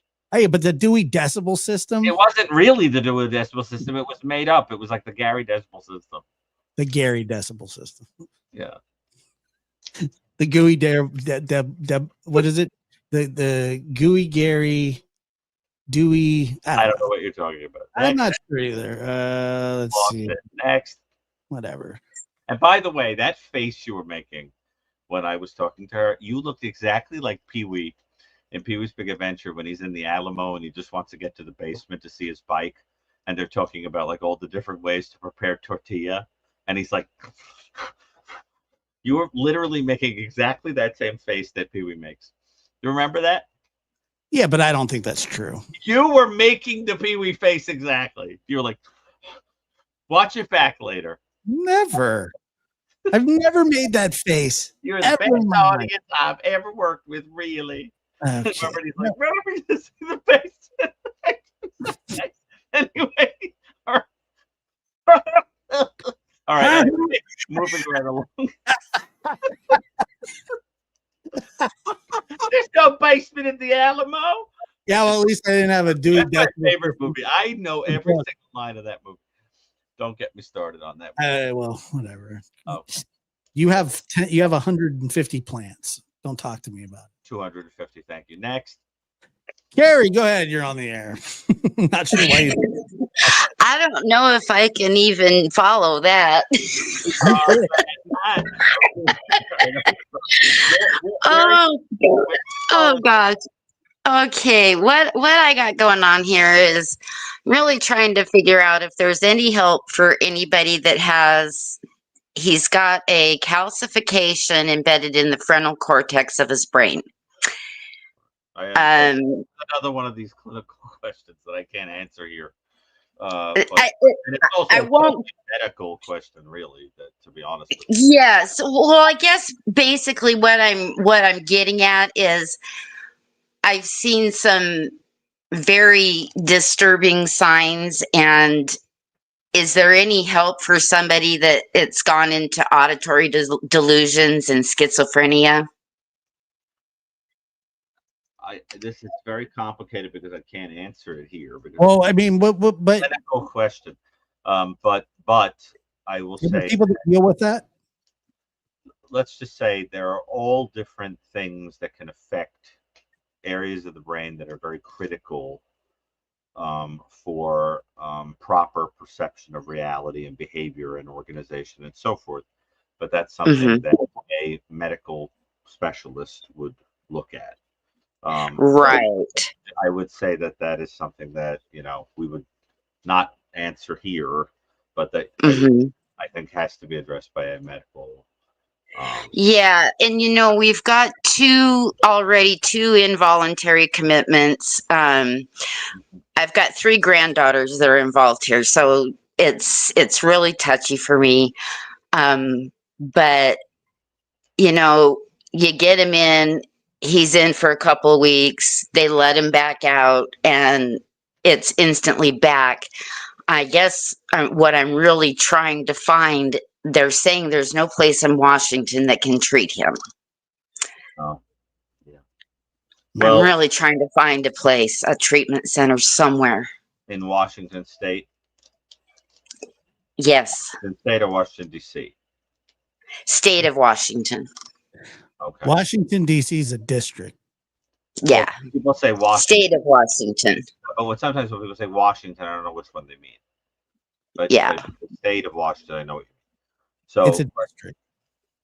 I understand, but when people say Washington, you sometimes don't know which one they're referring to. That's the Pee-wee Herman. Like when a person says, "I grew up in Springfield," which one? Did you grow up in Springfield? I don't know which one you're talking about. You know what I mean? Eat my short. No, but I just think maybe contact me privately and I can give you some better direction. Let me put it that way. Okay. Okay. Yeah. I totally understand where you're coming from, and I tell you what, I'll probably sleep tonight. just give me let me talk to just to give you some idea of places that exist that you could pursue, at least as but I can't give you really any clinical advice at this time. Right. So why don't you just contact me and we'll talk, okay? I will do that. Thank you very much, Dr. Brucato. Thank you, Josh. I All right. appreciate you guys. I got everybody quoting Pee Wee. I'm sorry, Josh. But that's right. I've met almost everybody involved in that. I knew Pee Wee. I knew Paul Rubens. In fact, somewhere here, I actually have it there. I wish I could reach it. It's my signed photo of Pee Wee, which I keep on the shelf. She gave me years ago. But he was a lovely person. I miss him. But I've met him quite a number of times. Bernie, Dr. Gay will not answer this question. No. He doesn't delve in the case. I don't. I'll answer it, and I say yes. Okay, but thank you so much. And then that the people that are interested. I know it's like it's a whole. I get it. I totally understand. It's a quagmire there that I don't want to go into. I have I put my toe into it, and an alligator ate it. You know what I mean? I don't want to. No, I understand. Yes. Why does a person apologize after 25 years? And let's say there is my adopted dad. This is a boring question, but he was my hero. We spoken in 8 years. He makes no apology, but the self-blame was awful. Well, this is another one of these, I can't answer it without getting into the clinical, but Josh, I think you could sort of answer that question in a more layman kind of. I mean, somebody apologizing after 25 years. I mean, I really don't know why. It would take, but obviously we don't know what happened, but that is a long, long time to go without apologizing. And I don't know, other than maybe some people grow and evolve and, get older and think of the world differently. But other than that, I mean, it's just, it would be hard to probably accept an apology after 25 years. It really would. But, I don't know. It's, I hope that in his apology would mean something to you, but if it doesn't, I could understand that as well. But I know I also have a father who has profusely apologized about things over the years. And, I just talked about that really the other night, was that I forgiveness, the way that I perceive it is different than maybe the way that others perceive it. And, I didn't ask to be in that position to have to forgive. And, that bothers me as well. I don't know if does that make any sense, Dr. Gary? Yeah. But, there's a very big difference between saying you're sorry and filling the void, making a person whole. It's very easy to say you're sorry. Remember I told you, Josh, the story about the guy with the board and the nails? Yep, I do remember. Right. I don't know if the audience knows what I'm talking about, but you want me to tell it, or do you? Well, we have one call. You think they've all heard it already? No, I don't think they've heard it, but the audience loves to hear from you. If you want to tell it, please, by all means. I think I've probably told it 1,000 times, but 1001. Here we come. They're gonna be like, "Oh God, not the story of the wood boards." But there's an old story. It goes something like this: that there are two men that have adjacent backyards, and one of them is just a kind of gross, lewd lout, who is always sort of tossing his beer cans over the gate, and he's got he's like plucking fruit off of the other guy's tree that's on the other side. He doesn't mow his lawn. The garden is unsightly. He has loud parties. His animals go over to the other side and do all kinds of things. And he's inappropriate in every way. And the neighbor, the quiet neighbor, comes over to talk to him about it, and the other guy really has no insight. He says, "I don't know what you're talking about. Flake off." I don't.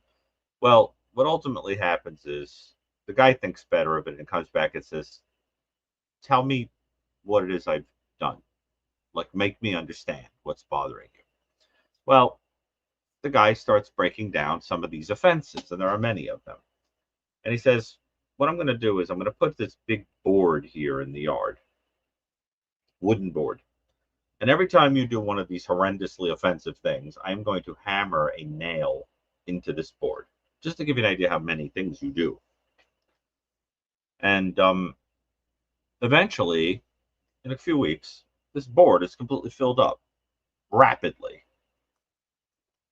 And what happens is, as the other guy reflects on the things he's doing wrong, he one by one is apologizing for these offenses. He goes, "You know what? I realized I shouldn't have thrown that garbage over the fence." "Very good, very good." The other guy pulls the nail out that represents that offense from the board. And he says, "Oh, I probably shouldn't have used inappropriate language like that when you had your kids out in the yard." "Yep." Pulls another nail out the board. And it goes on and on. And eventually, he's figured out what all the nails represent, and the board is nailless. And the guy says, "Well, now have I satisfied you? Are we equal? Are we whole?" And the other guy says, "Well, all the nails are out of the board, but what are you going to do about all the holes?" See, now that's the point. It's one thing to say, "I'm sorry," and the nail comes out. But how are you going to make the person whole? How are you going to fill in? That's that's a perfect analogy. It really is, because You left damage is done. You got to find a way to make the person whole. Otherwise, you're just saying you're sorry. I'm not kidding you though, and I got to tell you this because something weird just happened right here. I had this can was sitting right next to my my keyboard, and it started moving. Are you about to have an earthquake? No, like it started sliding. But Is there a tyrannosaur in the backyard, like in Jurassic Park? No, I don't think so. Are you okay? I think so. Do you have a poltergeist? Is Tangina coming over the house to clean the house? I don't know how the heck did that. I have no idea how that started sliding. That is a deeply disturbing story, and right in the middle of this conversation. All right, we have one more. They're here. God, that was so weird. No, it's not wet or anything. No. I kind of look like with this lighting. It looks like I've got this like aura, this green aura. It's just how's the can going to move? It's on a flat surface, even if there's condensation. How's the thing going to move? I don't know. Let's go. Move your can. Put the next person. They're up. How do you pronounce the name? Janvier or Javier? Probably Javier. Yes, hello. Can you hear me? Hey, how do we pronounce your name? Wait, Josh, is this the can talking or is this the caller? Dr. Gary is muted. Okay. Go ahead, caller. Is this the can talking? Okay. No, it's not the can talking. It's the caller. Yes. Can you hear me? Why did you make me crash out on you like that? Why did you do that? You did that on purpose. Yes, we can hear. Can you hear me, guys? Yes, yeah, we can. Can you hear us? Many folks. Yes. We're here. How do we pronounce your name, by the way? Very nice. Yes, it's pronounced Janvier. Oh, Janvier. Okay. It means Janvier. Yeah. So it means January in English. Yeah.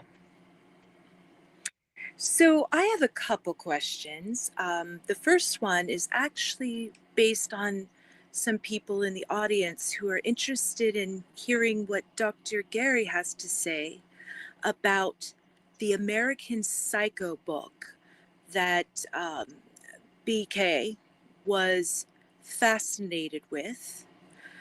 So that's somebody in the chat who I noticed had asked about that. And then my question is basically directed, of course, to Dr. Gary. Could you please let us know who is your greatest influence in terms of your scientific, psychological, psychiatric, all those things? Who is your greatest influence? Okay. So first of all, the American Psycho book is interesting because it is based in many ways on certain serial killers, right? I mean, there's certainly a heavy dose of Ted Bundy in there. And the idea, of course, is this notion that the kind of extreme narcissism and sociopathy that was behind that type of killing in the mind of the author seemed to have a strong cultural component. And you get this notion of really this new evil idea, like I write about, that a person could be motivated by something as simple as ego, pleasure, fun, sexual excitement, whatever. And so I think the fact that he would be interested in that book again is consistent with somebody who has this idea that attractiveness and power and sexiness and all of that is mixed in with this vile kind of murderous rage that you see as a mechanism of domination and control. Again, more to add to my sense that he has had the makings of a serial killer.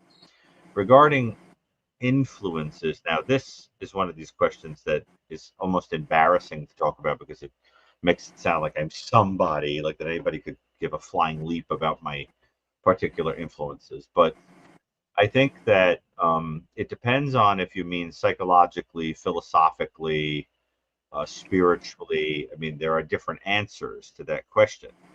From a philosophical perspective, I've always been very influenced by Kierkegaard, whose name I think is probably more accurately pronounced Kierkegaard. I do think that's the correct way it's pronounced. But people say Kierkegaard. But I've been very influenced by him. And from a psychological perspective, I've always been very heavily influenced by Carl Jung. And I was very heavily influenced by Harry Stack Sullivan and his ideas about how to think about psychotic disorders.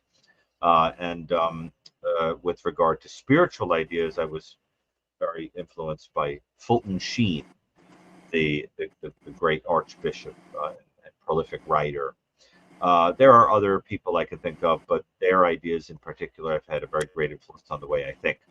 As far as my mentors, my direct mentors are concerned, Michael Stone, that I wrote The New Evil with, was somebody who had a very large influence, an enormous influence on the way I think about the categorization of crime.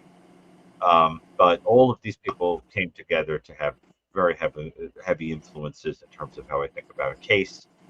And a lot of the ways I think about crime had their origins in the way I thought about serious mental illness. Because, for example, a principle that I have come to utilize a lot in the world of mental illness is the notion that people who are severely mentally ill are really not illogical. There are just premises that we don't understand. If you know the premise, the behavior, no matter how peculiar, or the idea, no matter how peculiar, can be seen as making sense. You just need to know that premise. Well, that is an idea that I've carried over into how I think about crime. When I look at a crime scene, for example, and I'm asked about it, I'm always thinking, what is the person saying or doing? What is the central premise of this? And that, for example, was on display in how we talked about Kohlberger before he was caught, right? About whoever committed those. We tried to think about, like, why. Everything is always about, like, reducing it to the why, to see that there's an internal logic, right? And but yes, there are quite a number of people that, and from even just like there would be a very long list of spiritual figures that have had an influence on my thinking about evil and about morality and all of that. And then forget about literary figures. I mean, Dostoevsky, Right, that I right. mentioned earlier, enormous Sure. influence. So, I'm but sure you're well read. I definitely read my share, and Yeah. you know, I don't know why more people don't. I think it's such a Yeah. fantastic pastime. But boy, is Josh getting lots of compliments in the audience. He's got kind eyes. Tonight is like everybody's so sweet on Josh. This is great. Well, Good. I really appreciate this. And can I just ask one more Very thing? kind, and very sweet of you to even care about such a thing. Oh, yeah. I don't find that most people you know, care too Can much I where my ideas came from. So I appreciate that. can I Yeah. ask one more? If I keep it quick. Basically, I wanted to know if you could share with us, how did you discover that you wanted to go into this field, and how did you Oh, at cool. what point in your life? I didn't. It's an interesting thing that you said discover. I don't really think it's something that I chose. It's the idea that it's sort of what I always was. It's like Jung used to say, you know, that the point, you know, the way to find happiness in life is to take your neurosis and embrace it. Whatever it is that, Mm, you know, that is just, it just is what you are. Accept it. Use it to help other people. And then you find meaning in your life. right. And I think I'm a person, my brother, you know, always tells the joke that as a kid, whenever he would be upset, I'd say to him, sit down and tell me about your mother. And we have the same mother, right? But you know, the idea being that it's just who I always was, and you know, and that a person that always figured out puzzles. There's a story told in my family that the first word that I ever said was hot, and the reason is that I took everything apart to look inside of it, see how it worked, and my mother used to tell me everything was hot, so I wouldn't touch it. Well, that's me, you know, and so I think that that's just something that I embraced and turned into work. And as a consequence, I see it as a service. Like, for example, when I am sitting here and I am doing these call-in shows, um, I don't see this as something that's for me. I see it that I'm helping people. So that's why I do it, even if I'm half exhausted and I look like somebody's stepping on my oxygen tube. It's something that I do with a kind of sense of service. See, and so that is based on a philosophical idea that giving one's time away all the time is a very generous and loving thing to do. Yeah. And that's one of the reasons I've become so frustrated with people that are critical or judgy or trollish or whatever, is because they're not realizing that, like, I don't have to be doing this. This Right. is something I'm doing as a kindness. Like, I have, you know, I'm just trying to help people understand things, and I get nothing for it. I mean, all those shows I do, all those documentaries, all those news appearances, you don't get one red cent. Nothing. Yeah. You know, but I mean, I suppose if people read if they buy the new evil in that sense, there is, but not really, you know. And so what I think is it has to do with the idea that everything that I do is underpinned by the idea of a sense of service. Sure. I have always said, I really believe, as corny as it sounds, I really believe the one who loves the most wins in the end. That it's the emptying of the self that leads to gaining oneself, right? All you can take with you into the next life is what you give away in this one, right? And so I think that philosophy has guided me in every area of my life. And I have to tell you, like, it is one thing to have a philosophical idea, it's another to bring it into fruition, to really do it. And it's hard work. It hurts. It's painful. It's exhausting. But I know, you know, somebody who's thinking in an analytical way would say, oh, you know, this is some kind of complex or guilt thing or whatever. Or maybe I just like to help people. I really do. And so I think I also feel the need to do it because I feel, having learned all I have about the darkness in the world, that people need to bring a little light into it, and it means something to people. A little bit of kindness can really make a difference. And in doing that, when you do that kind of work, there are certain jobs and certain things that really are, whether people realize it or not, sort of like working for God, right? Teachers, professors, nurses, doctors, therapists, parents, cops, firemen, etc. They are basically working for God. They're essentially God's hands in the world. Well, And you and Josh, and I like doing that. Mm-hmm. You and Josh are certainly doing the Lord's work. I hope so, especially with some of these calls So tonight. thank you. I But very much appreciate it. I appreciate that you asked something Yeah. like that about me, because you see, Well, there are very, how do I say this? There are people in this world who like to be people of service, but there are very few people that approach a person of service and instead of taking something from them, say, "How are you? Tell me about you." I'm not And sure if that's especially rare kind of thing. So I appreciate that. Okay, wonderful. You all have a wonderful good night. All right, thank you. Thanks for calling in. Appreciate it. Well, I thought that was lovely, and but that's the long answer, and but it's a boring answer. I don't use it. Let's just say I will never write an autobiography. I don't find myself particularly interesting. But No, I think you do. I think you need the right one. I couldn't care less. Huh? Above Ground says, "Stay strong." Love that, Dr. Brucato. Great story. Please share if you wish. If not, stay strong.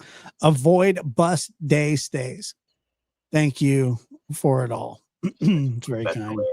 Yeah. We probably have another caller, right? We have one more. Well, are you up for another one? One more? At this point, I mean, Let's do it. Are you up for it? Yeah, of course. Tracy, go ahead. You're on the air. Okay. Hello? She's muted. Hold on. Tracy, can you hear us?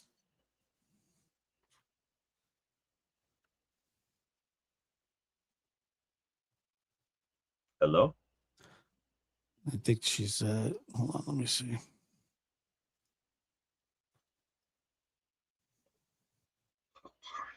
Tracy, you're on the air. Go ahead. Tracy's not on the air. You talking to the can again? No, but I'm starting to think that maybe it was an optical illusion. You got so tired or something? You so like No, I don't know. Is it like the lighting or something with the can and the like something about the aurora borealis, maybe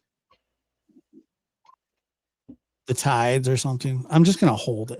I think I can. Yeah, Tracy, go ahead. You're on the air. Yeah, I think it's energy moving. What? What's that? I think it's energy moving.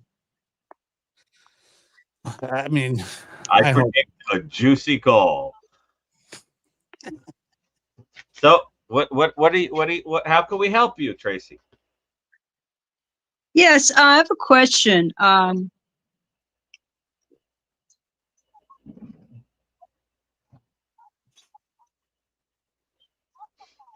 Wait, what? What's the question?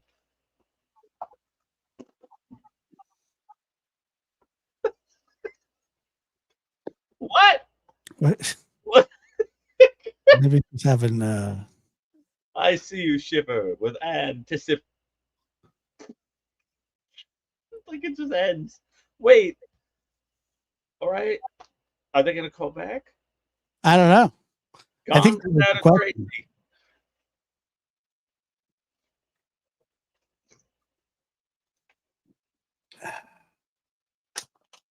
All right. Well, no, seriously, I have to know. No what? What they were gonna ask. I don't know. They keep going in and out. It's weird.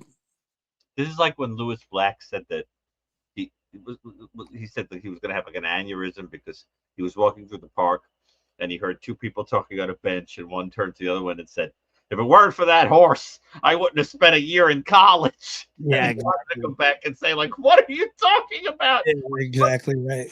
Pedro says, "What's your opinion on the 7-month-old in California that the mother says she was attacked, and when she came to herself, the baby was?" I don't know. Do you want to? Do you want to? I want to know what Tracy wanted to know. What do you want me to do about it? Ask them to type it in the chat. All right, type it in the chat, Tracy, or come back. Or look, I don't know, but let's see here. But you can address the case that's being talked about there. That's a very interesting one. Tracy, go ahead. Hi, how you guys doing tonight? Yeah, we're great. How are you? So much better. Now I can sleep. What is it good. Call about? And it better be good, because I was literally going to sit up all night wanting to know what this question was that went into the ether. Yeah, I kept going in and out. Dr. B, I have a lot of respect for you. I watch you all the time on the Interview Room. I look forward to that show every week, and I'm always hoping that you're on there. It's a great show. I love Chris as a person, and Karen. Yeah. Does too. I think you're fantastic. I've had a question I've been wanting to ask you for a very long time. I didn't think I'd ever get the opportunity to ask. But can you try to explain to me what specifically goes off in the brain that causes someone to become so disturbed as BK, for example? Like, what actually happens in the brain? Is there just something that's not there, or? There's no clear path to that. I mean, first of all, this is the problem with the question. I mean, it's very interesting. There's a problem with the question. So the first problem is we don't exactly know what is going on with him because we don't have a proper diagnosis. So we don't even know what it's like asking, how do you get to, and then like you don't even know what the city is you're going to. Like we don't even know like where he got in order to say, how do you get there? The second issue is that, let's say we were to determine something like, that he had, I don't know, what if he was like a person who met criteria for psychopathy?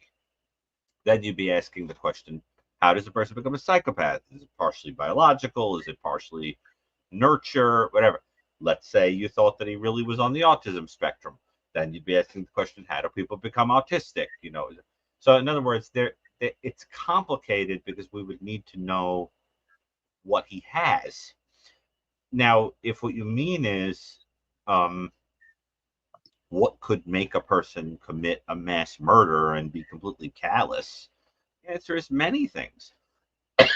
But it would have to be, given how calculating and cold-blooded it is, it would have to be something that a person was able to do without a normal kind of emotional reactivity, where they were able to sort of view it from a height intellectually with distance, and carry it out without much compunction. And that tells you something, that you're dealing with somebody who's sort of flattened, with regard to normal fear response and normal reactions. You see that in psychopaths, and you see that in people that can have certain personality structures that are very callous. But the fact of the matter is that the motivation for such a thing has to have a sexualized component to it, or at least an ego-related motive, where you're angry at someone and you're kind of leveling the playing field in your mind. And sometimes it's both. I think in this case it was both. And the idea being that it's all about the assertion of domination, control, manipulation over other people, with a fantasy basis. So what I think is you need probably a certain kind of brain, but then you also need to be treated a certain way by the world, and you have to get mad about it, and you have to want to level the playing field, and you have to be someone who copes with it by developing a kind of fantasy life in which they compensate for that through sexual or physical assault. And that whole series of things tied together is a pathway to a few different kind of levels of the abyss that you could be in. But no, I do not believe, as somebody with expertise on psychosis and who knows that he was assessed even a little bit, there is no indication that we have any awareness of that this person was out of touch with reality as it is agreed upon. We do not believe that he was hallucinating. We don't believe he was delusional. We don't believe that he was thought disordered. We don't believe, at least he was, at the level of the assessment that he had. So it seems to be that this is something more at the level of personality and personal gripe and sexual perversion. The more that you look at the Celebrite stuff, and the more the information comes out, the more it looks like he had a lot of those classic perverse and violent kind of fantasy ideas that seem to be at the root of this. And it's as simple as that. Huge ego, mad at women, saw them as undermining him, had a lot of misogynistic ideas about the place of women in society, took it out on a symbolic woman as if he was striking a blow against all women. It went haywire and he wound up killing multiple women and a male. That's what you're dealing with. Personality, anger, toxic masculinity, misogyny, probably a kind of brain, all of it. Well, this question right here, what do you think about the comment Brian made about not dating, quote, damaged woman? Well, I do think that he divided women up in his mind into women that was sort of like, probably like he thought of his mother, I would imagine. The woman on the pedestal that, you have idealized ideas about, which is why I think, for example, he felt a certain way, it seems, about Dr. Ramsland or about Ann Taylor or whatever. So there's the woman on the pedestal you respect, and then there's all these young women that he saw rejecting him and being popular and having fun and so forth, that he saw as damaged, as in other words, like goods that he didn't want because they had been with other men, or that they had emotional issues, or they were using drugs or alcohol or whatever. In other words, they were no longer the ideal that placed women on a pedestal for him. Parched, Dr. Gary. Right. What? I said you're getting parched. No, it's my asthma. Yeah. So I think that's what you're dealing with, and I Do you think he had mixed ideas about women, idealized versus devalued. Do you think he wanted to get caught, Doctor? No, I think he wanted to go on doing this forever, and thought he was going because he thinks he's smart when he's an idiot. Okay. Well, thank you, Tracy, for your question. I'm glad you came back. So Dr. Gary can get tonight. Thanks, Dr. Gary. You're welcome. Thanks, Josh. You're welcome. Bye. Did you hear how enthusiastic she was when she said, thanks, Dr. Gary? And then she goes, thanks, Josh. Bye-bye. She's like, thanks. Hey, thanks, buddy. Get out of the way. I'm talking to Dr. G here. Look, I don't know. I'm just kidding. I don't care. I hope we answered the question. I love when people say, it cracks me up when they say, I have always wanted to ask this question, like as if they pierced the placenta sac, came into the world, right? Like like the light hits them, right? They're delivered. They're in the middle of the APGAR test, and they go, you know what I got to do?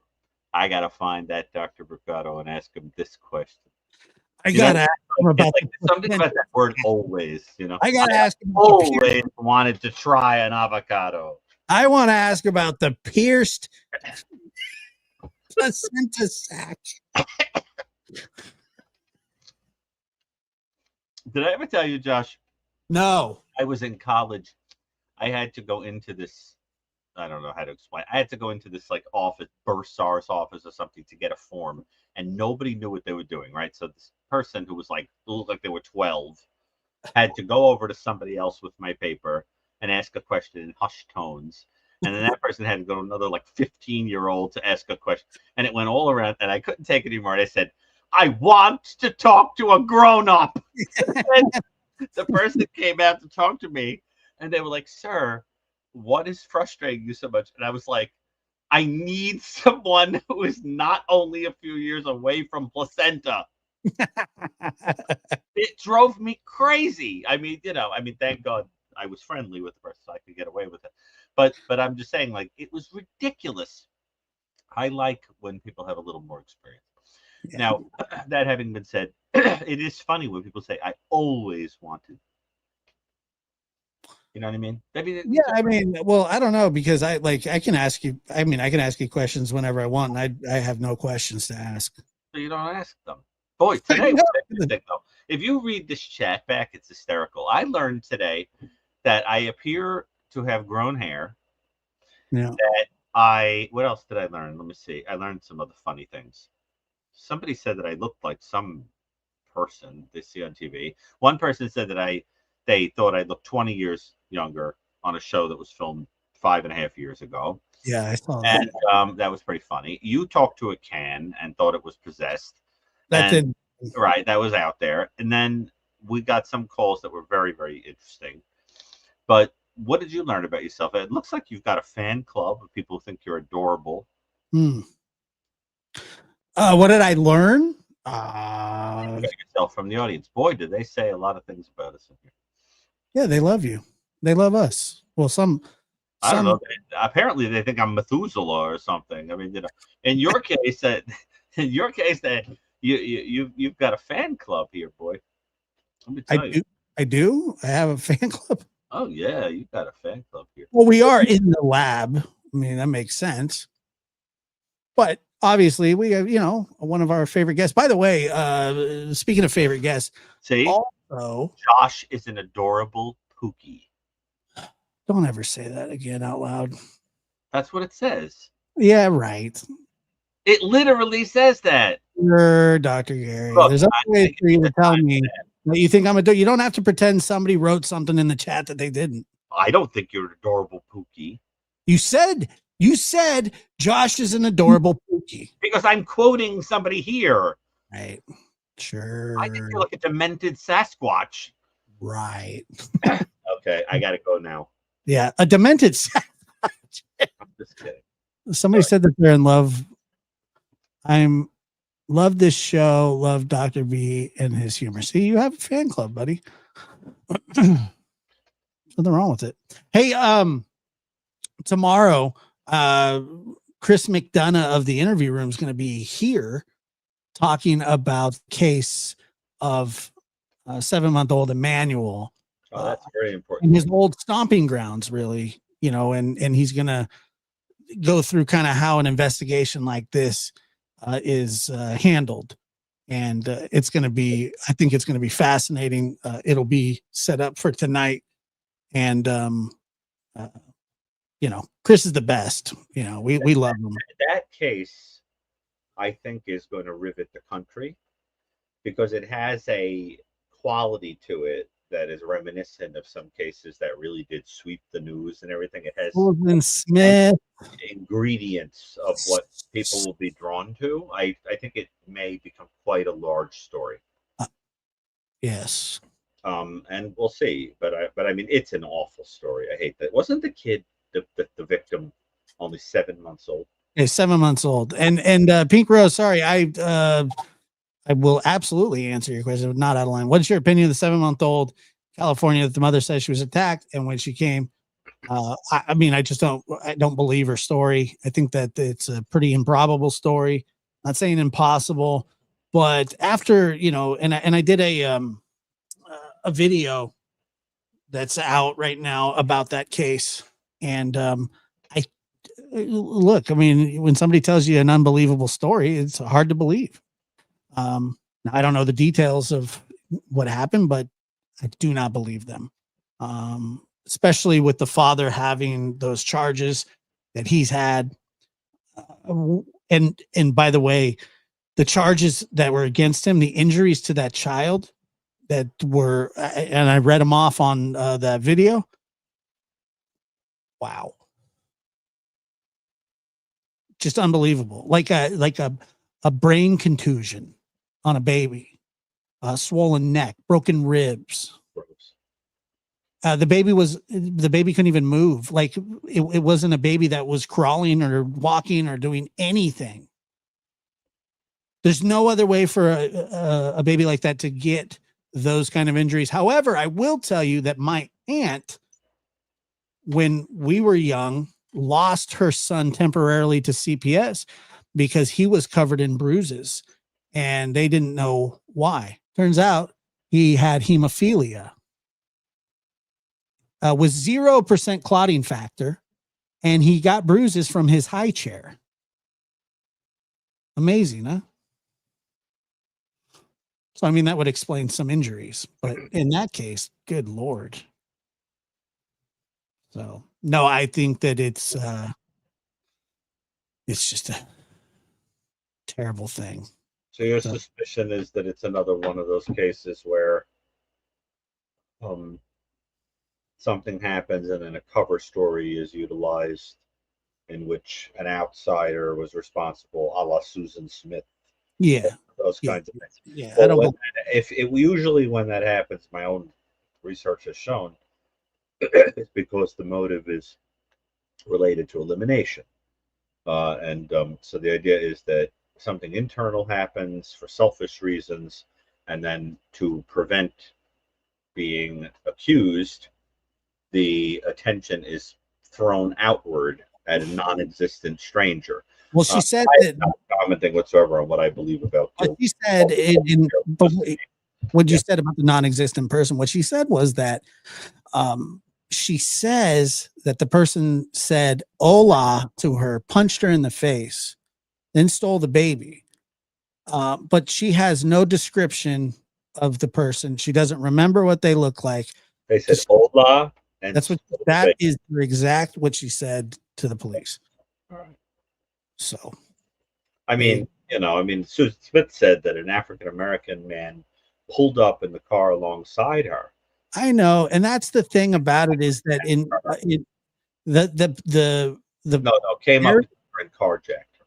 Yeah, but the area that we're talking about is heavily Hispanic, and it's almost like she wants them to chase a ghost. I guess I don't know. Michael Stone wrote in Anatomy of Evil about a case of a guy who tried to use a cover story where he and his significant other, whom he murdered, were robbed at gunpoint, I think. And so to make it realistic, after killing the woman by the roadside, he shot himself to be able to fake that somebody tried to rob them and killed the woman and shot him. He had to shoot himself in his own leg, if I remember. Well, it's kind of like what Alex Murdoch did too. Who did you say? Alec Murdoch. Yes, yeah, that's true. Where he had cousin Eddie shooting. That I think was a elimination murder with the cover story. Yeah, me too. So that's the whole thing. You want to always pay attention to when an unsophisticated person comes up with one of these. Now, I don't know what went on here. I don't either. But I just know. Well, it said the law enforcement saying that they're the target of the investigation now. Well, it's the stupidest story ever. I mean, you never know. I mean, it's almost stupid as somebody saying that somebody crawled up a steep grade hill in the middle of nowhere and stole a 5-year-old out of a basement while there was 1, 2, 3, 4, 5 people, 13 dogs there. I'm just saying that these stories are unbelievable, but we won't get into that tonight. Dr. Gary, thank you so much for being here. You're the best. I always have a blast talking with you and kind of goofing off a little bit, but also, have answering serious questions for people that. Yeah, and there really were some, even though we were teasing and everything, the truth is all of the calls tonight were fantastic, poignant, and all of them, and open and vulnerable and kind of sweet, and in some turns even heartbreaking. And it is important to emphasize that even though we're having fun and goofing off and keeping things light, to show we're aware of the heaviness of all of this, and people really do, of course, have our respect, and and we appreciate it. And Josh, I hope it helps your program. Absolutely does. People, and yeah. I hope people will read The New Evil, although I imagine everybody here probably already has. I don't know. Somebody just got it yesterday in the mail, so I mean, people are still getting that. And yeah, but I mean, most people that are repeat, guests, so most of them have at least heard of it. But there will be new books coming out. I'm working on them as we speak, and keep on reading, and I especially appreciated, Josh, that we had an opportunity to kind of take turns giving answers, because sometimes the calls put me in a position of being like kind of like a monologue, and I am glad that the calls tonight really sort of evenly pulled. I think so. Yeah, I thought that was good too. So I appreciate that, because I don't want you to ever feel like I'm just giving a monologue. What does Sherry say, Dr. Gary? I have been wanting to speak to you about helping with a book, God's Purpose for What I Went Through, elaborating on a book with title Veil versus Helmet, Study of Sight in DV Survivors of DV. Oh, I see. Interesting. Okay. Any other questions we should look at quickly here in the chat? Oh, I will get an answer and harass you on another live, Dr. Brucato. Okay. I mean, if people have questions that are not answered, just write to me. I get like 20 emails a day. Just send me it's easy to find me. Send me an email, and find me online. Send me an email and I'll answer the question. It's www.deweydecibelsystem. Return my books, or I'm going to charge you.com.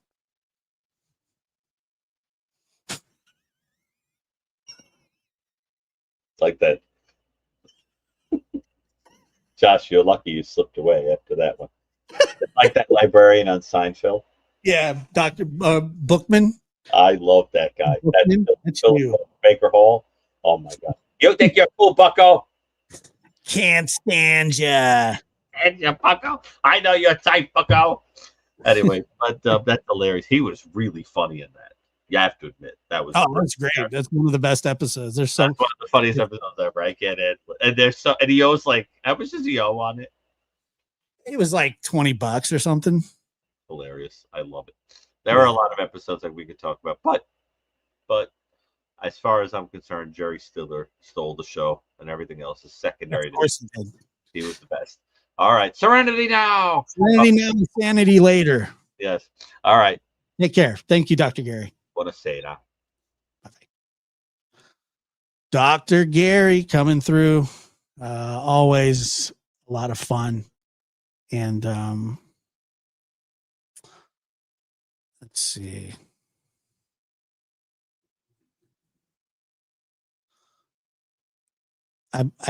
Dr. Gary has lots of thoughts, absolutely, in The New Evil. But I appreciate you guys being here. Thank you for everything. Let me just say to you guys, and Kim, thank you for being a member for 11 months. Nina, thank you. And Lisa, thank you for your call as well. Bernie, I know that you went again, and Dr. Gary, I